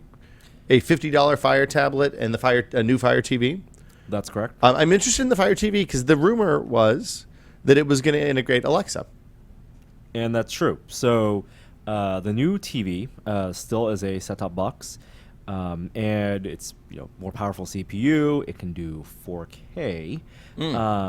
Is there content for 4K? Well, he I asks, think Netflix knowing the answer. And I think along with the NVIDIA Shield, will be one of the few devices that will allow for the proper encrypting for Netflix 4K. Okay. And of course, Amazon, being its own content distributor, obviously, and produces its own shows, is looking forward to that. It's still $100 and has a remote that you can now tap into Alexa. Now, this is the thing. Obviously, Apple has Siri very heavily integrated in Apple TV now, and we're going to hold Amazon to the same standard, I think, where the disappointment I had with Apple last week, not really leveraging Apple TV the way I hoped they would. As a ubiquitous hub for your home. Hub, always on. And Amazon already having that Alexa device, Are you referring to the microphone array that Alexa has? You want to be able to talk to it from anywhere. All I want is a stumpier Alexa with no speaker that you plug HDMI in the living room. I don't give a shit about the speaker if I'm plugging it into the TV. Well, that's an I guess it always-on needs a little device. bit of a speaker. Yeah. But if they put the Apple TV, the Fire TV inside the Echo, done. Perfect. That's all I want. Right on, yeah. Yep. I mean, it's a simple thing, really. So Alexa is not always on. You have to hold down the button on the remote to talk to her. Is that right? On the Fire TV. On the Fire TV, That's right. our understanding. Yeah. Otherwise, it's full Alexa. Can she do all the same things? Is this going to open up Alexa to new customers now? I think so. She'll be able to order things from yes. Yeah. And maybe that's the way to think of it, because Amazon has Echo, and they're assuming that they want to get their customers accustomed to Alexa. If they just are interested in a set-top streaming box, then maybe they'll do this, and they'll have access to that service on in the living room with the remote, and then they'll maybe have an Echo in their office or their bedroom or the kitchen, and that's the way they'll get in every room. It's not. Yeah. How do you get microphones in every room? Well, you have to have them in devices in every room, and not every device is going to be universal. Omnidirectional microphone. I hope that they get there's going to be issues, right? If somebody holds down, maybe people don't say Alexa if they hold the button down, so that's going to get around any problems of both Alexas waking up at the same time. But I hope that they get on top of this meshing together multiple Alexas quickly, because I would like to have one in every room, please. That's kind of where I like when I added the ability to control lights to Alexa. Yeah. I'm increasingly of that opinion. Yeah. There's also a micro SD card slot. Really, Aha. that's interesting. That's cool. So you can put your own videos on there. Just drop them on. Is the old Fire TV? Are they adding Alexa to it? Because it has a remote already. It has a voice remote. There's no reason they couldn't. I mean, I would think. I don't know. What do I know, really? It's a good question. We'll find out. I have one at home. I stopped using it because I liked the Roku 3 a lot better. But if it had, if I could plug that into the TV in the bedroom, I would totally use the Fire TV instead of the Roku, just because of the Alexa integration. So the new tablet, though, there are several of them, but Yeah. there was one that's a 7-inch tablet, a little thicker than the previous models. Quad-core 1.3 gigahertz processor, only gig of RAM, but $50. Let me go ahead and tell you what's happening here. They have now sold enough tablets in enough different markets to know that the kind of people who are going to buy a $50 tablet will buy some shit from Amazon to use on that tablet. So they're saying, look, we can make a $120 device and we can get the $70 back and more if we get it out in more hands. It's a single-use device. That's what they want. They want people to think of it as commodities, disposable. Not disposable in the sense that you can just throw it away and want, but you don't need to covet it and it doesn't need to be precious. Where you can have one, the convenience of having one in the bedroom and having one in the office, where all your content is synced, is compelling when they cost $50 each. I mean, this is this problem when your kid wants a tablet. Here you go. Although they make a kid tablet too that they replace. It's $100 and they'll replace it if your kid smashes it, which is actually pretty compelling. Or you can buy 5 of these $50 tablets and get a 6th one for free, which is not actually a joke. I'm not even kidding. It's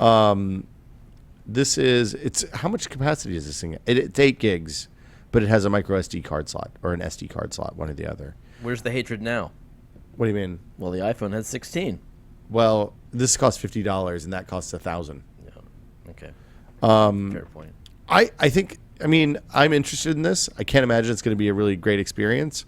The other interesting thing that's worth mentioning is that they have on the order page, it is super duper easy to buy a ton of accessories.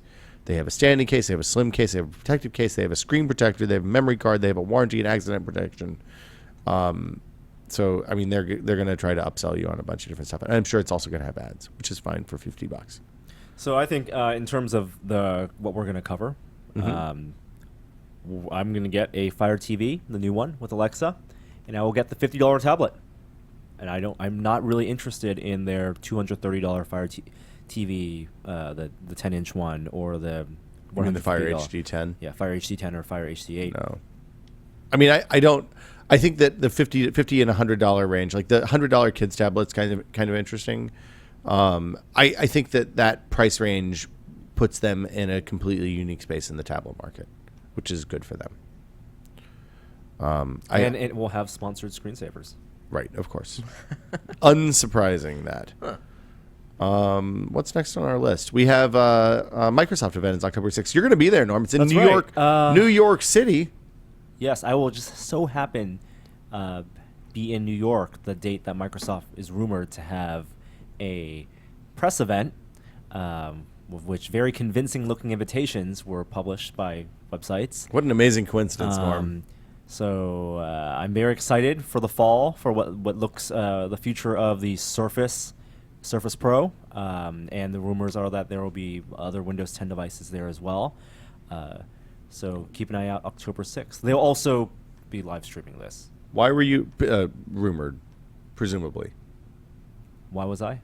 Yeah, why were you going to be in New York on what happens to be the rumored date for this rumored event in Well, if there is an event, then I better go. Okay. You're gonna go get a couple of dollar slices. That's right. Hit the halal cart. Hit the log cart, watch some Broadway. Go get a pork bun. Go visit the oh my God, go visit the museum. My favorite museum. The film. The Museum of Moving Image. Yeah. Over in Queens. Yeah. Have some ramen. Maybe there's only so much you can do in one day. Yeah, I don't know. I think that's a challenge.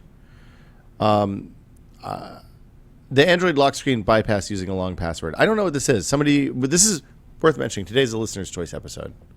Because we were out at the Nerd Night thing until 11 o'clock last night. I didn't make show notes last night after I came home. So thanks to the users who dumped all of this stuff in to the show notes for us earlier this morning.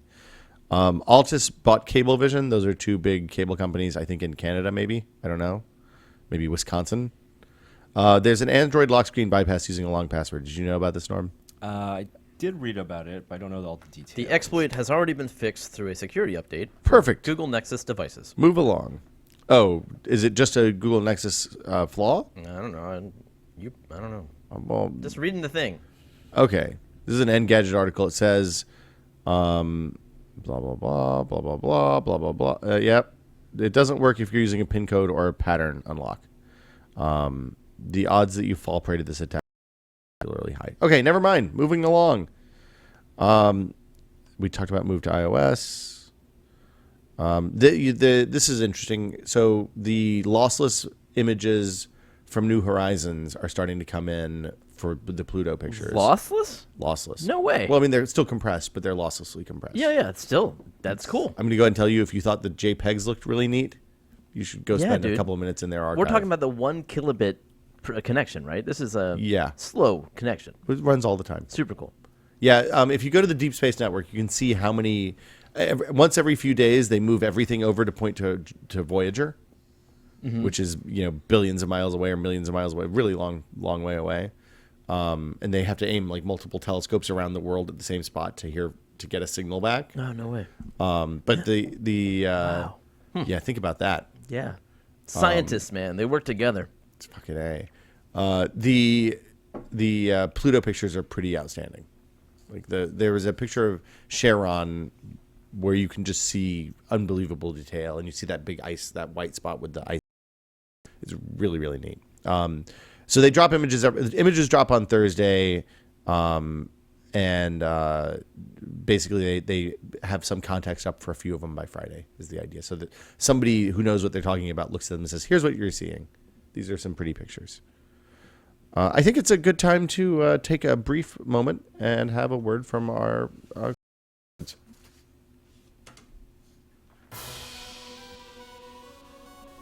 Norman Chan. Hey, well. Do you know anything about building software in the cloud? Well, I know that there's a company, the sponsor of this week's podcast, one of the sponsors, SoftLayer, does exactly just that. They're an IBM company, and they have cloud resources to meet your business application and computational workload needs. One of the things that I always want in a cloud provider is somebody that can provision dedicated servers and virtual servers, like a public cloud, from a single seamless platform. That means I can get raw metal cloud servers all working together, all on demand, all connected via the same open API, all connected to a global private network. So I can transfer data from like Wisconsin down to Florida and then back to California, all privately inside the virtual private network. And I can scale my workloads up and down quickly, which is what everybody needs in today's fast-paced business environment. That's right, and it's an IBM company. International Business Machines? That's right. IBM uses SoftLayer as its cloud infrastructure foundation for all its IBM cloud products and services, so you could already be using it. So if you're listening to the podcast and it's something that you're a developer and you need cloud services, you can actually get $500 off of building a new cloud infrastructure by visiting /podcast. So what does that mean? You can order bare metal servers, you can order virtual servers, you can order storage, networking, security services from your choice of data centers around the world. There are 24 of them. That's right. All of them are connected to their network, which separates private, public, and management traffic. So that's all automated, and you can control it with a granular API or their easy-to-use SoftLayer customer portal. Again, $500 off server, storage, network, and security just by going to softlayer.com/podcast. Offer valid for new customers only for up to $500 off the first order for the first billing cycle of servers and services with any of SoftLayer's data centers around the world. Only valid on monthly servers and services. For more information on this offer, please visit softlayer.com/podcast. And on with the show. I like reading the fine print at the bottom. That was kind of fun. We haven't had a fine print ad yet. Norm, wait. That's so loud, man. What? That's loud when you do that. Oh, I'm sorry. That's all right. Wait. It's time for the VR minute.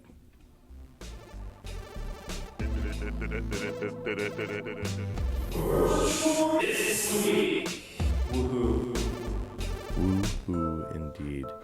Norman Chan, the PlayStation, Sony Morpheus has a new name. No longer Morpheus, King of Dreams. Or Lawrence Fishburne from The Matrix. Mm-hmm. What is Morpheus now called? They gave it the most descriptive name imaginable. It's called PlayStation VR. No. Now. I think it's fine. It's fine. Yeah, PlayStation VR. So it's great. So they announced this at TGS. They showed a bunch of software. Did you watch any of the software stuff that they showed? No. So they showed some I don't. There's a category name for them. They looked like virtual girlfriend apps to me. Ooh. It was a little weird. I didn't watch the whole thing because we've been really busy. I saw mention of external processors again, which is interesting because when we've asked before, one of the big questions I have about PlayStation 4 and virtual reality is how is a low to mid-range PC equivalent going to generate 60 to 120 frames a second, video times 2, so that people can use that thing and not throw up. Mm-hmm. At first, they didn't talk about that. Then they talked about frame doubling from 60 frames a second to 120 frames a second, which I think is probably an okay, but maybe not. Doubling though, it does use like an asynchronous kind of time warp. Right, they're doing some they're doing some mojo so they can get 120 frames per second cheaper than they would be able to get 90 frames a second. Like the PC. Exactly. Yeah, nothing wrong with that. Yep. And there will be a 90 hertz mode. Right. For developers. But the big question is on a console that is currently having trouble running 60 frames a second on current release titles. Yes. How are they going to do that times 2 without having to scale back the art a ton? So when we asked them at E3, they said no external coprocessor at all. It's just you plug it into the console and that's it. Has that changed? I don't know. I don't think that's changed. I mean, I don't think so. I think it's all PlayStation powered. Whatever you read, there's certainly something on there that's managing the accelerometers and the gyros and things. Maybe that's what they're talking about, but I don't think that there's any serious external GPU processing. Okay. Right? I mean, it's a 1080p display. It's not terribly high res. It's the same as DK2, right? Or is that even lower res? That's a 1080p, isn't it? DK2 is 1080. Yeah, I can't remember. It's just We've seen 1920 so by 1080. So each eye gets 960 by 1080. It's a 100-degree FOV. Mm-hmm. It's runs over HDMI, USB. It's an OLED screen. It's not terribly taxing. I mean, as far as the other VR platforms, as opposed to the dual screens in the Vive and the CV1 from Yeah. Oculus. Yeah, and for developers, they can target. They can develop natively for 120 hertz. They can do 60 with the asynchronous, right?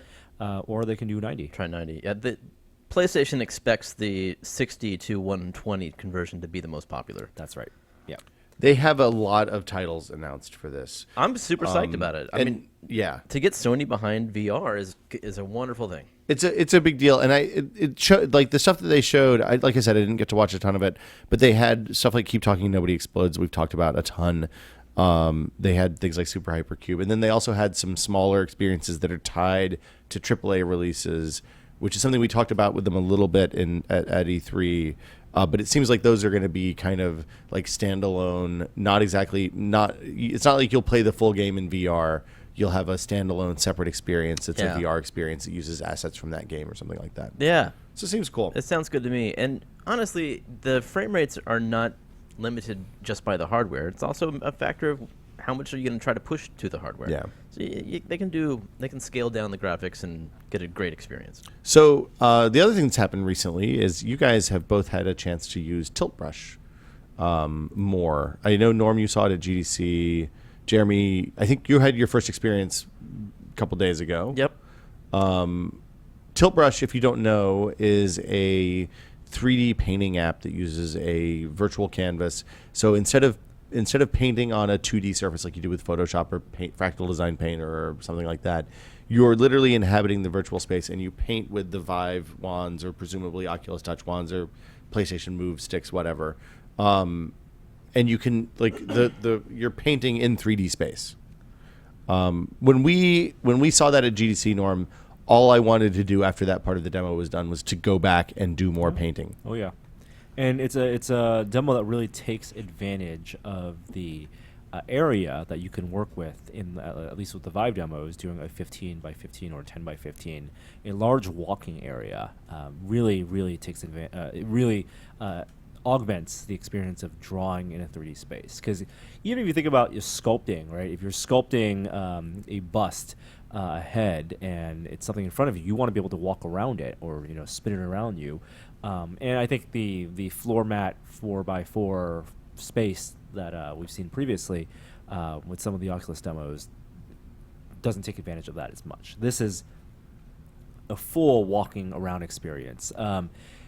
The controls. Well, there's quite a lot of depth going on too when you can draw something right in front of you and then actually walk into it. Yeah, it's a perfect example of the near field VR that people talk about. That is maybe the best use of VR so far. So when we mention that, when we talk about that, games like Elite Dangerous are not near field VR. While the cockpit and stuff is modeled and it's around you, you're focusing at infinity for most of the time, and stereoscopy doesn't take advantage of stereoscopy. That's it. But when you have games like Super Hypercube, where the object, there have been experiments about finding that perfect distance of the object to manipulate. 3D movies, you don't want objects too close to your face, your eyes can get cross-eyed, or not cross-eyed in VR, but like your brain has to do more work.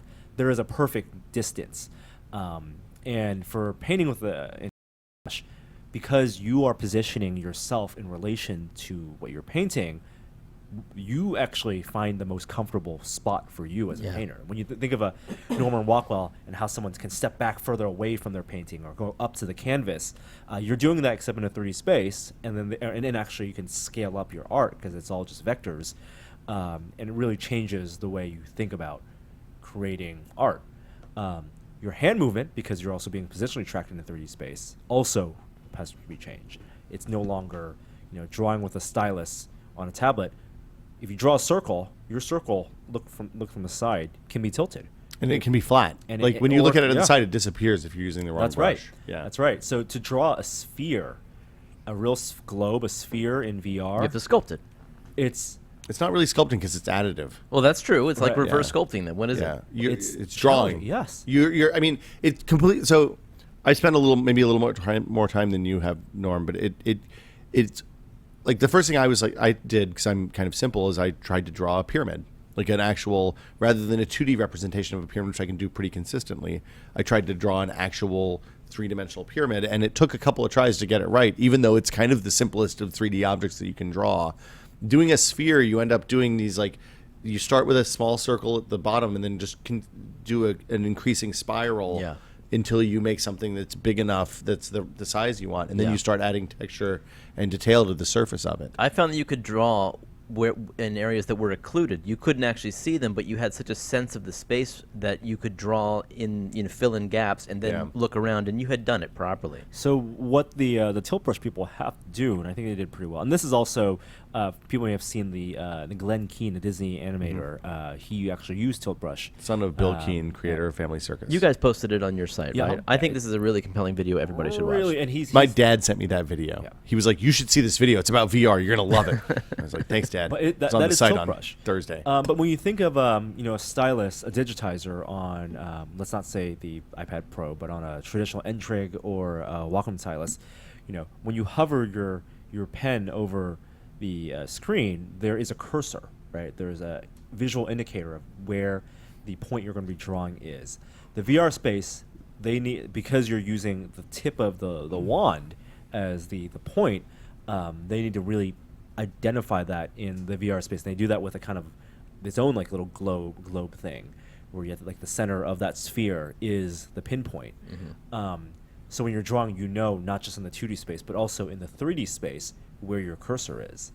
And then because at least this demo was modeled after the Vive controllers, the Vive controllers are physically or digitally represented in the virtual space, and you have the circular touchpads which you can use to navigate one-to-one as well. So scrolling on whatever your drawing hand is, left to right, will change the paintbrush size. So much better than in Photoshop dragging. Well, there's a whole set of tools that you rotate right. around your left controller that are controlled with that touchpad. Right. So on one hand, your drawing hand, you can change your paintbrush size, and on your left hand, you think of it as a virtual palette, like the painter's palette, where you would hold it. The paint. Right. All the colors. Yeah, where you have all the colors. Tray. And instead of holding a tray, you're holding a wand, and it's like a augmented reality. Yeah, it's very cool. Holographic pop-up, very Mass Effect-like. But because all of that is positionally tracked and kind of hovering, it feels like that is actually there, even though it's not. And your brain instantly reconciles, okay, that's a holographic display that I can point at icons on. And you use it by taking your right hand, which is your paintbrush, and pointing it at that interface, and then things enlarge based on where you're pointing. It's really intuitive. I thought that's that how did you a change great your colors. job. That's how you change your tool brushes. How you save and access all the menus. And in the future, if you project forward, where you don't need to just track and have that model after the HTC wristband or some type of IPDs on fingers and hands, whatever. Yeah, you could pull up your holographic as long as their physical points, rigid points that are tracked. You can do Mass Effect holographic pop-ups. And that would feel completely natural in the virtual environment. Like that stuff is that's super the most interesting thing about Tiltbrush to me is how quickly you adapt to using that interface with the wands and how quickly even like after using it for a while, like I said, it changed my ability. 3D stuff in 2D planes has changed because of the time I've spent using Tiltbrush. How so? I'm much better at it than I was before, and I think it's because when you draw the 3D shape in the 3D world, and then you can kind of look at it from a bunch of different ways. I just know I know how to get the lines lined up right so that it works in 2D space now better. So now your pyramids are just epic. I can draw a dope fucking pyramid on a piece of paper now. I mean, I'm going to go ahead and tell you, I will blow your mind with my skills. Is that it for VR Minute? Anything else? I think that's it. Yeah. And Oculus Connect next week. Yeah, we're all going to be there. Except for Jeremy. No, thanks a lot, dude. Sorry, but Jeremy. The keynotes will be live streamed, so please watch along with us. Oh, that's good. Yeah. Are you going to the keynote? Yes. I'll be flying in Wednesday? Thursday. It's keynotes. Thursday. So the conference opens on Wednesday. Wednesday night. Some panels on Wednesday, and meet and greet Wednesday night, and then Thursday morning. We should talk about our strategy for this. I'm playing some music, and then we're going to talk about the rest of the news.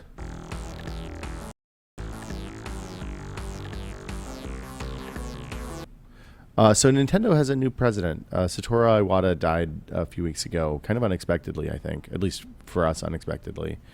And they announced the Tatsumi Kimishima, I think is right. Sounds good? Who previously seemed to work in like logistics or something at Nintendo, right? Our internet is failing now, of course. But Forbes had a it's possible that he's not going to be around too long, and my understanding is that he thought that the Wii U was not a great idea. And they're doing a corporate reorg, as sometimes happens during this kind of stuff. His moves are designed to strengthen and enhance the management structure of the company, according to the Nintendo statement. And he's only the 5th president of Nintendo. I didn't realize that. 100-year plan. Did you know that Shigeru Miyamoto was interim running the company right now? Yeah. I didn't know that. And with someone else. Yeah, with Genyo Takeda. Right, that's right.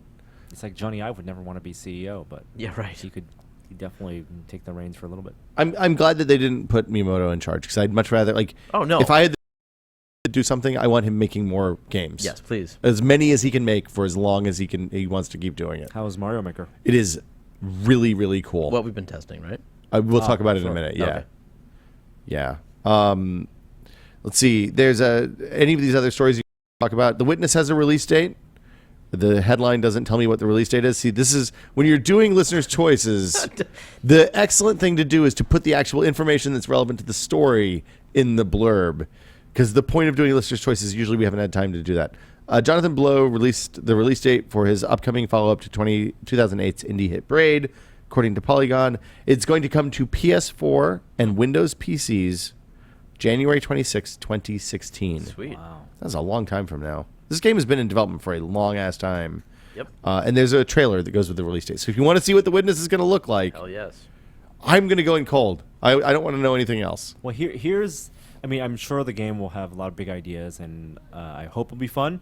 The indie gaming scene has changed completely since Braid, and so there's a lot more competition. Yeah, and- it was and one of the tension for eyeballs. first indie hits. Yeah. A lot of talk about that on like the indie message boards and on Twitter about people who have done postmortems of their games that didn't have, that released a game and then sold 3 copies until they decided to pack it in and do something else. And publishing world, where you have to, have an established marketing plan and really, be smart about how you get word of your game out there. Word on the street is that Facebook's. Well, an empathy button. What does empathy mean, Norm? Well, What when is- people post stories like, their My cat pet- died. Yes, your pet passed away. Yes. Liking it seems very weird. There's a. I understand and I support your posting, but the word like has too many connotations. And so, instead of a dislike, like I don't like your post, there's a empathy, I relate with you type thing. That's that may be cool. coming. I think they're still experimenting with I it. think these are both. Is this 2 buttons or is this 1 button? That's the thing I'm not sure about. I want to explicitly put a what you posted was bad. Okay, so they have it is report. it is explicitly not a downvote other people's stuff. It's not a you suck button. It is, man, that sucks. There's a report button for that. Okay, like for stuff that you just don't want to see. And then hide. also you can mute. Yeah, Like that's the or other hide, thing is you yeah. can mute stuff that like See if you keyword like this. yeah. If I don't want to see any more of your 6-inch figures posted on Facebook, I just mute them and then they go away. The NASA. See now this is a good one. Office 2016. I feel like that tells that entire story. Moving on. Do we want to follow up the NASA logo design Kickstarter last week? There's a Kickstarter. I can't remember if we talked about it on the podcast, but they're I don't think so. re-releasing the worm manual, the style guide for the worm logo that NASA rolled out in the late 70s or early 80s. Late 70s. 1975, and this is not NASA doing this. So No. let's be clear. The story of the NASA worm logo is a great one. There's a design firm that was hired to rebrand NASA, and when rebrands happen, in addition to just logos being happen, there's a design language for the entire organization that needs to be done. So in this case, it's called the Graphics Standards Manual. Now there was a nice. It's actually a really old interview, a retrospect of like the story of the worm logo and how the meetings went to come up with it and what people thought of it at the time. That's got really popularized over in the past month or so, and which then linked to a Flickr page which had some photos of that original graphic standards manual, but not high resolution enough that you could really scrutinize all the details. So 2 graphic designers who had previously worked on, I believe, a Manhattan design Kickstarter book, the graphic standards manual, they got in touch with the original designers, the firm of Dan and Blackburn, and they convinced them to hand over a copy of one of the original copies that they had of the graphic standards manual, rescan it, remaster it, quote unquote, and then release it as a published document, which they launched as a Kickstarter. Now, the graphic standards manual is in public domain because it's NASA paid for it, tax dollars paid for it. But it's restricted.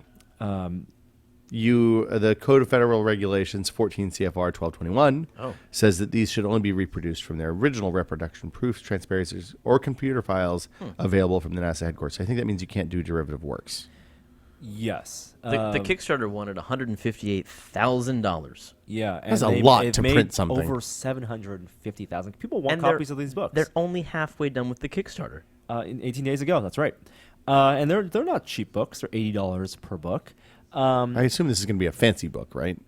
I hope so. Fancy, yes. I would really hope so. It's got fold-out pages.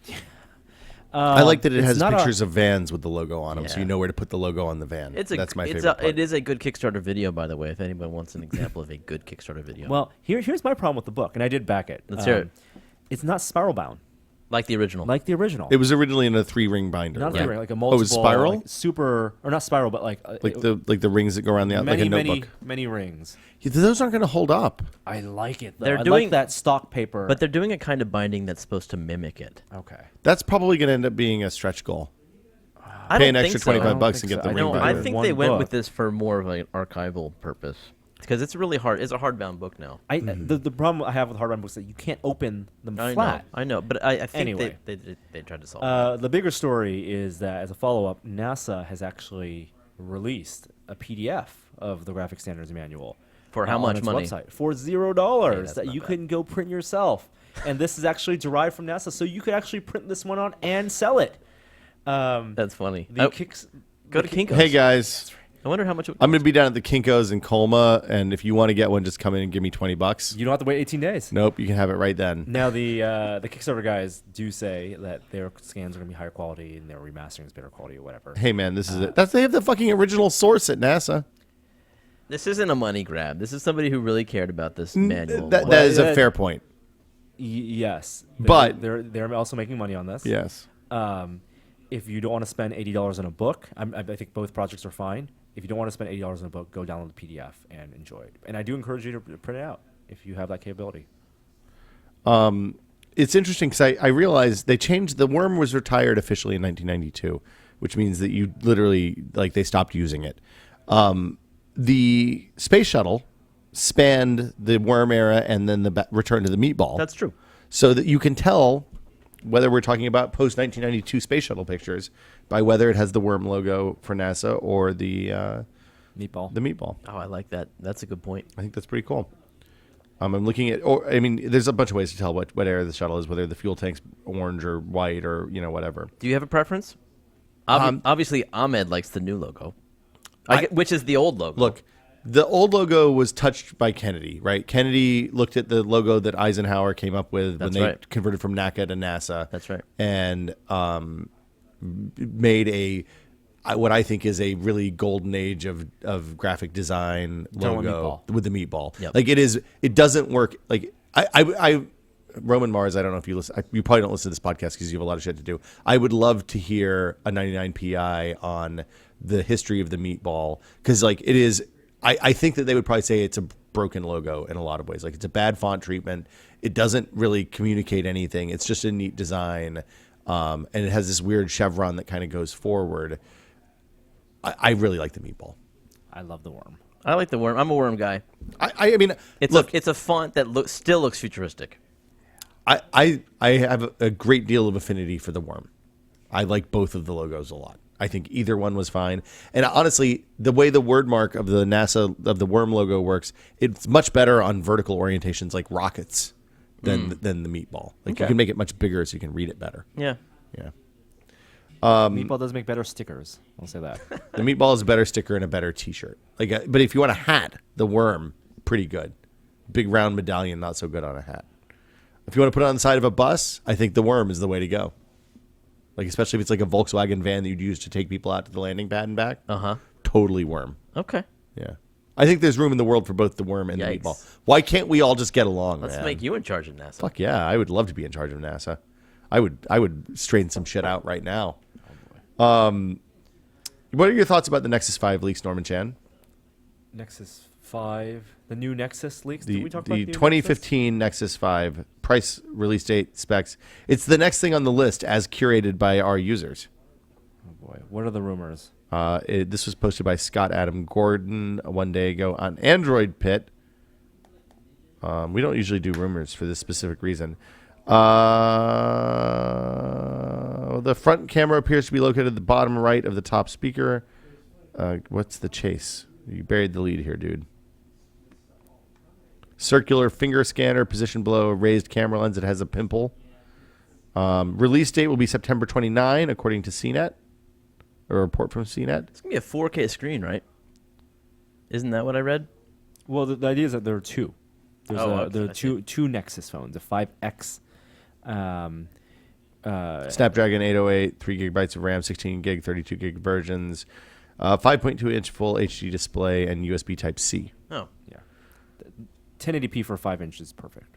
I think that sounds good. Are there 4K phones yet? As opposed to just the 2560 by Yeah. 440. Not any mainstream ones. Okay. I don't see anything about an X on this thing. And the rumor is it's going to be $400 or less than $400. So that puts it back in the sweet spot for old Nexuses where it's like a slightly cheaper but not cheap off-contract option.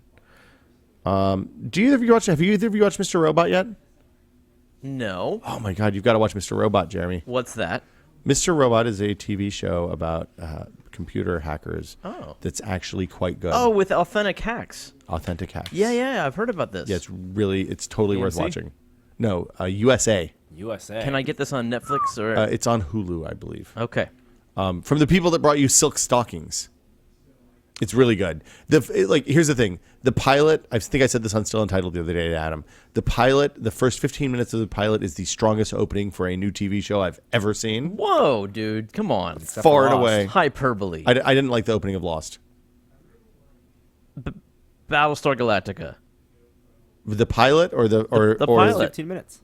The pilot was only okay. Oh my goodness. It dragged. Whatever. Now, if you're talking about the 33 minutes episode, the first real episode, Oh, that I'll is take one of the best openings of TV show. Okay. This is the opening vignette for this show is absolutely incredible and riveting. You should watch it. Gotta watch it then. I think we should take a minute, play some music, talk about what we've been testing.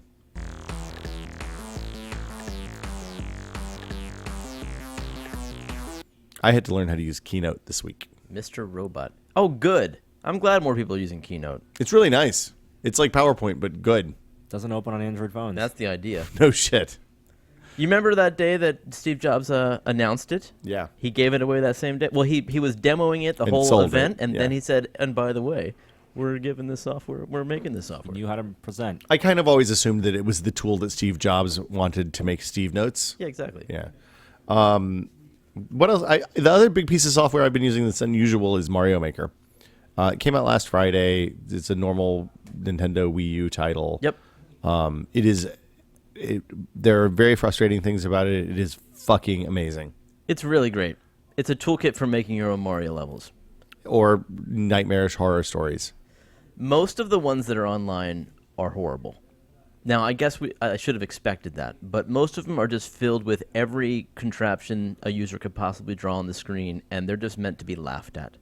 Now, granted, I haven't spent a ton of time playing the ones that are online for download. There must be some that are great, well-designed levels, but most of them are just nuts. So okay. There's 3 different ways to rate them. None of them seem to filter the best stuff up to the top. And there's no way to filter. Like when you play Little Big Planet levels, they give you tags, so you can say, I want, sides forced run or whatever criteria you want. The things that seem to filter to the top are the don't touch the controller and just watch this crazy Rube Goldberg machine work, which is interesting but kind of boring after a while. Yes.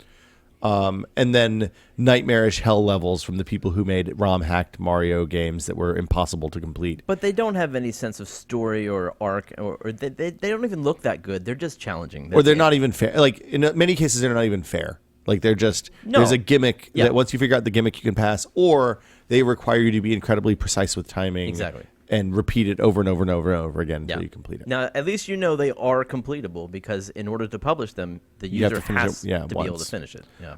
I feel like you and I should change friend codes so we can see the levels each other. The thing that frustrates me about the whole thing is that they gate your progression, so you only have access to a limited number of blocks until you spend a certain amount of time playing the game. You can unlock everything within about a half hour.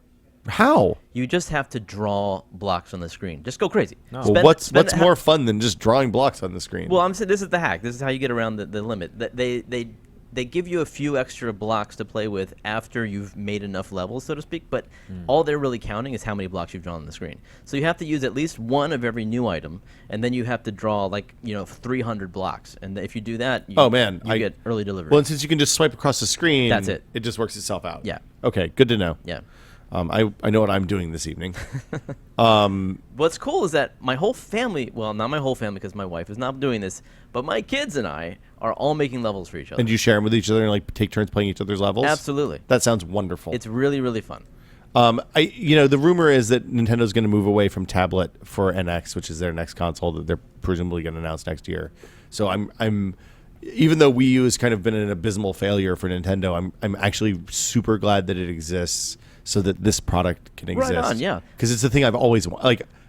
I mean, I used to make Mario levels on graph paper when I was in elementary school. Oh, this is your game. Oh, yeah. I think this is, I don't want to exaggerate, but I think this could be a really important game in the history of games because I think this is going to be one of those games that turns on kids' minds to game design. I think that some game designers 20 years from now will look back and say, I played Mario Maker and realized like it opened my mind to people actually make these games. And, along with the Minecraft. And right. And what does it take to create an interesting narrative and how do you train the player and what's challenging and what's too hard? Well, and Minecraft is more about construction kind of at the base level, I think.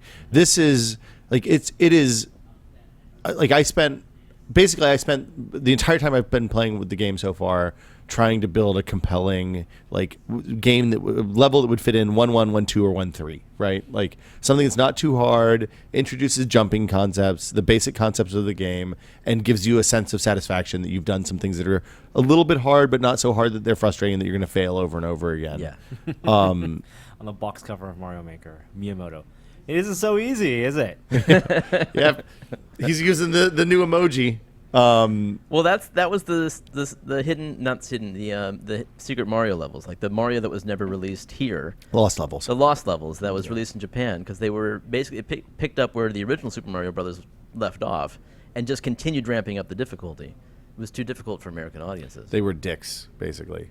Who? The real Super Mario Brothers 2, not the Super Mario Brothers 2 we got in the United States. Exactly. There's a couple people that make a series called Boss Fight Books that run I think a Kickstarter every year, and then they release 5 or 6 books out of that. They did a Super Mario Brothers 2 US Boss Fight Books last year. I think you can get it on Amazon now. I read it a few weeks ago, and it's absolutely fascinating because it tells the whole story, and it tells a lot about how. If you got Nintendo Power, you know who Howard is, right? Nintendo Howard. Oh, he was the fan that became a staff member? Well, he wasn't a fan. He worked in like shipping. Okay. But he was the guy who worked for them that played games. Yeah, right. So they ran everything by him. Like they would get the Japanese versions of the games. Yeah. He would plug them in and be like, I think this one's probably a winner. And then that would be Legend of Zelda, right? Or yeah, this is interesting. We should do this one. We'll localize this one. And he was the one who was the gate who decided what got translated and what didn't in a lot of like in early NES era Nintendo, right. Definitely. And it's a really good read. So it's Boss Fight Books, Super Mario Brothers 2. I can't remember who wrote it, but it's definitely worth reading. And those books, even if you're not interested in the game that they're talking about, like Darius Kazemi wrote a Jagged Alliance 2 one that's fucking awesome. It's a really neat look at the kind of not exactly scholarly, but somewhere between scholarly and pop nonfiction retelling of these stories of these early games before the people go away. The other thing I'll talk about on the Mario Maker front is Boing Boing rounded up a bunch of game designers to give some like tips and guidelines for making Mario Maker levels. Yeah. Required reading if you want to get serious about making Mario Maker levels. It's true. I don't know how many people want to get serious because it really is work. I mean, you really have to. Oh, it's hard. You have to think and you have to pace the level in a way that doesn't necessarily seem fun to you. Yeah.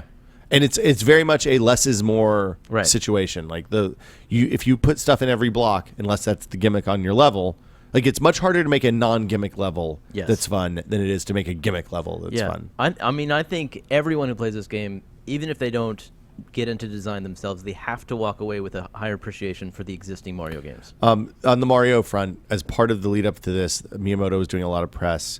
And Eurogamer sat down and did an interview with him where they played through 1-1 while he was watching, and he talked about why stuff is where it is. I watched that, yeah. And it was on the site last Thursday or Friday. It is for a thing that everyone who's played Nintendo games is familiar with. You know, the structure of 1-1. He breaks it down in a way that's like, okay, we put this pipe here so we teach people how to jump, and then we put another pipe with a wider gap, so we just had to jump across and then down and then back up again. And then we put a piranha plant, so they knew that they had to jump over things sometimes. Then we put holes, and then and it just breaks down like how they made why 1.1 is a tutorial level and how they did that without explicitly saying, look, press A to jump. Yeah, it's pretty outstanding. Norm, what have you been testing? Anything exciting? That DxO1 iPhone camera that we got last week. We'll be shooting a review of that soon. Took it to XOXO, took a bunch of photos. Did you like it? I like it. The idea of it. The camera itself has much more room for improvement, and it's way too expensive. Which is the upshot. $600. $600. Yeah. But stay tuned for that review soon. Jeremy Williams, anything else on your front? Well, I bought my first amiibo because of the Mario Maker. I got the 8-bit Mario amiibo. There's an 8-bit Mario amiibo? Oh, dude, you got to get the 8-bit Mario amiibo. What do you get when you do the 8-bit Mario amiibo? I haven't even touched it to the NFC pad. I just wanted the amiibo because I thought, okay, it's a pixely Mario. Maybe they just took some liberties. No, they used the actual sprite of Mario jumping, pounding a brick as the basis for the profile of this 3D object. And then they extruded it, so that he's actually 3D in a way that I think is insanely clever, because the sprite itself, really, you'd have a hard time imagining what that would look like in 3D, but they had to do it, and it's really, really cool. Show me a picture. Very well done. Holy hell, it's $30. No, it's only $12. You got to find it, at retail price. But go to my Twitter at JaredWare. There's a cool picture of it. Okay. Nice. Also, I've been watching a really excellent video that I'm supporting on Patreon. Called the Game Maker's Toolkit, which actually reviews Mario Maker, and it talks about game design and some of it, but it analyzes many games from a game design aspect, and it in a way it's critiques, but it also sheds interesting light on what makes good game design. And I love this series. You guys should check it out. Cool. What's it called again? Game Maker's Toolkit by Mark Brown. I will totally check that out. Yeah. It's 3D. Sprite Mario's tripped me out. I can't cope with it. It's the 30th anniversary one, right? That is correct. We should have a Mario Maker amiibo party. Yeah. Get everybody, come over to everybody's houses, bring your Wii U's, everybody tap their, because I think all you do is tap it once and you unlock the thing forever. Oh, that's a great idea. Yeah. Yep. Gary has a lot of amiibos. We need to get him in on this. Yep. He went down a dark hole with that stuff. Anything else for you, Norm? That's it. I think we should probably call it a show at that then. Thank you guys for coming by, and thank you all for watching as always. We'll be back next Thursday with another edition of This Is Only a Test. I think we're going to record on Wednesday morning next week, so we'll do some questions because we haven't done them in a while, and I think it'll be a relatively slow news week. So that'll do it for us this week. Today's outro is seemingly from, where'd that tab go? There we go. It's from Minker17. Here it is. It's loading up now. Hi there, I didn't see you. Test it.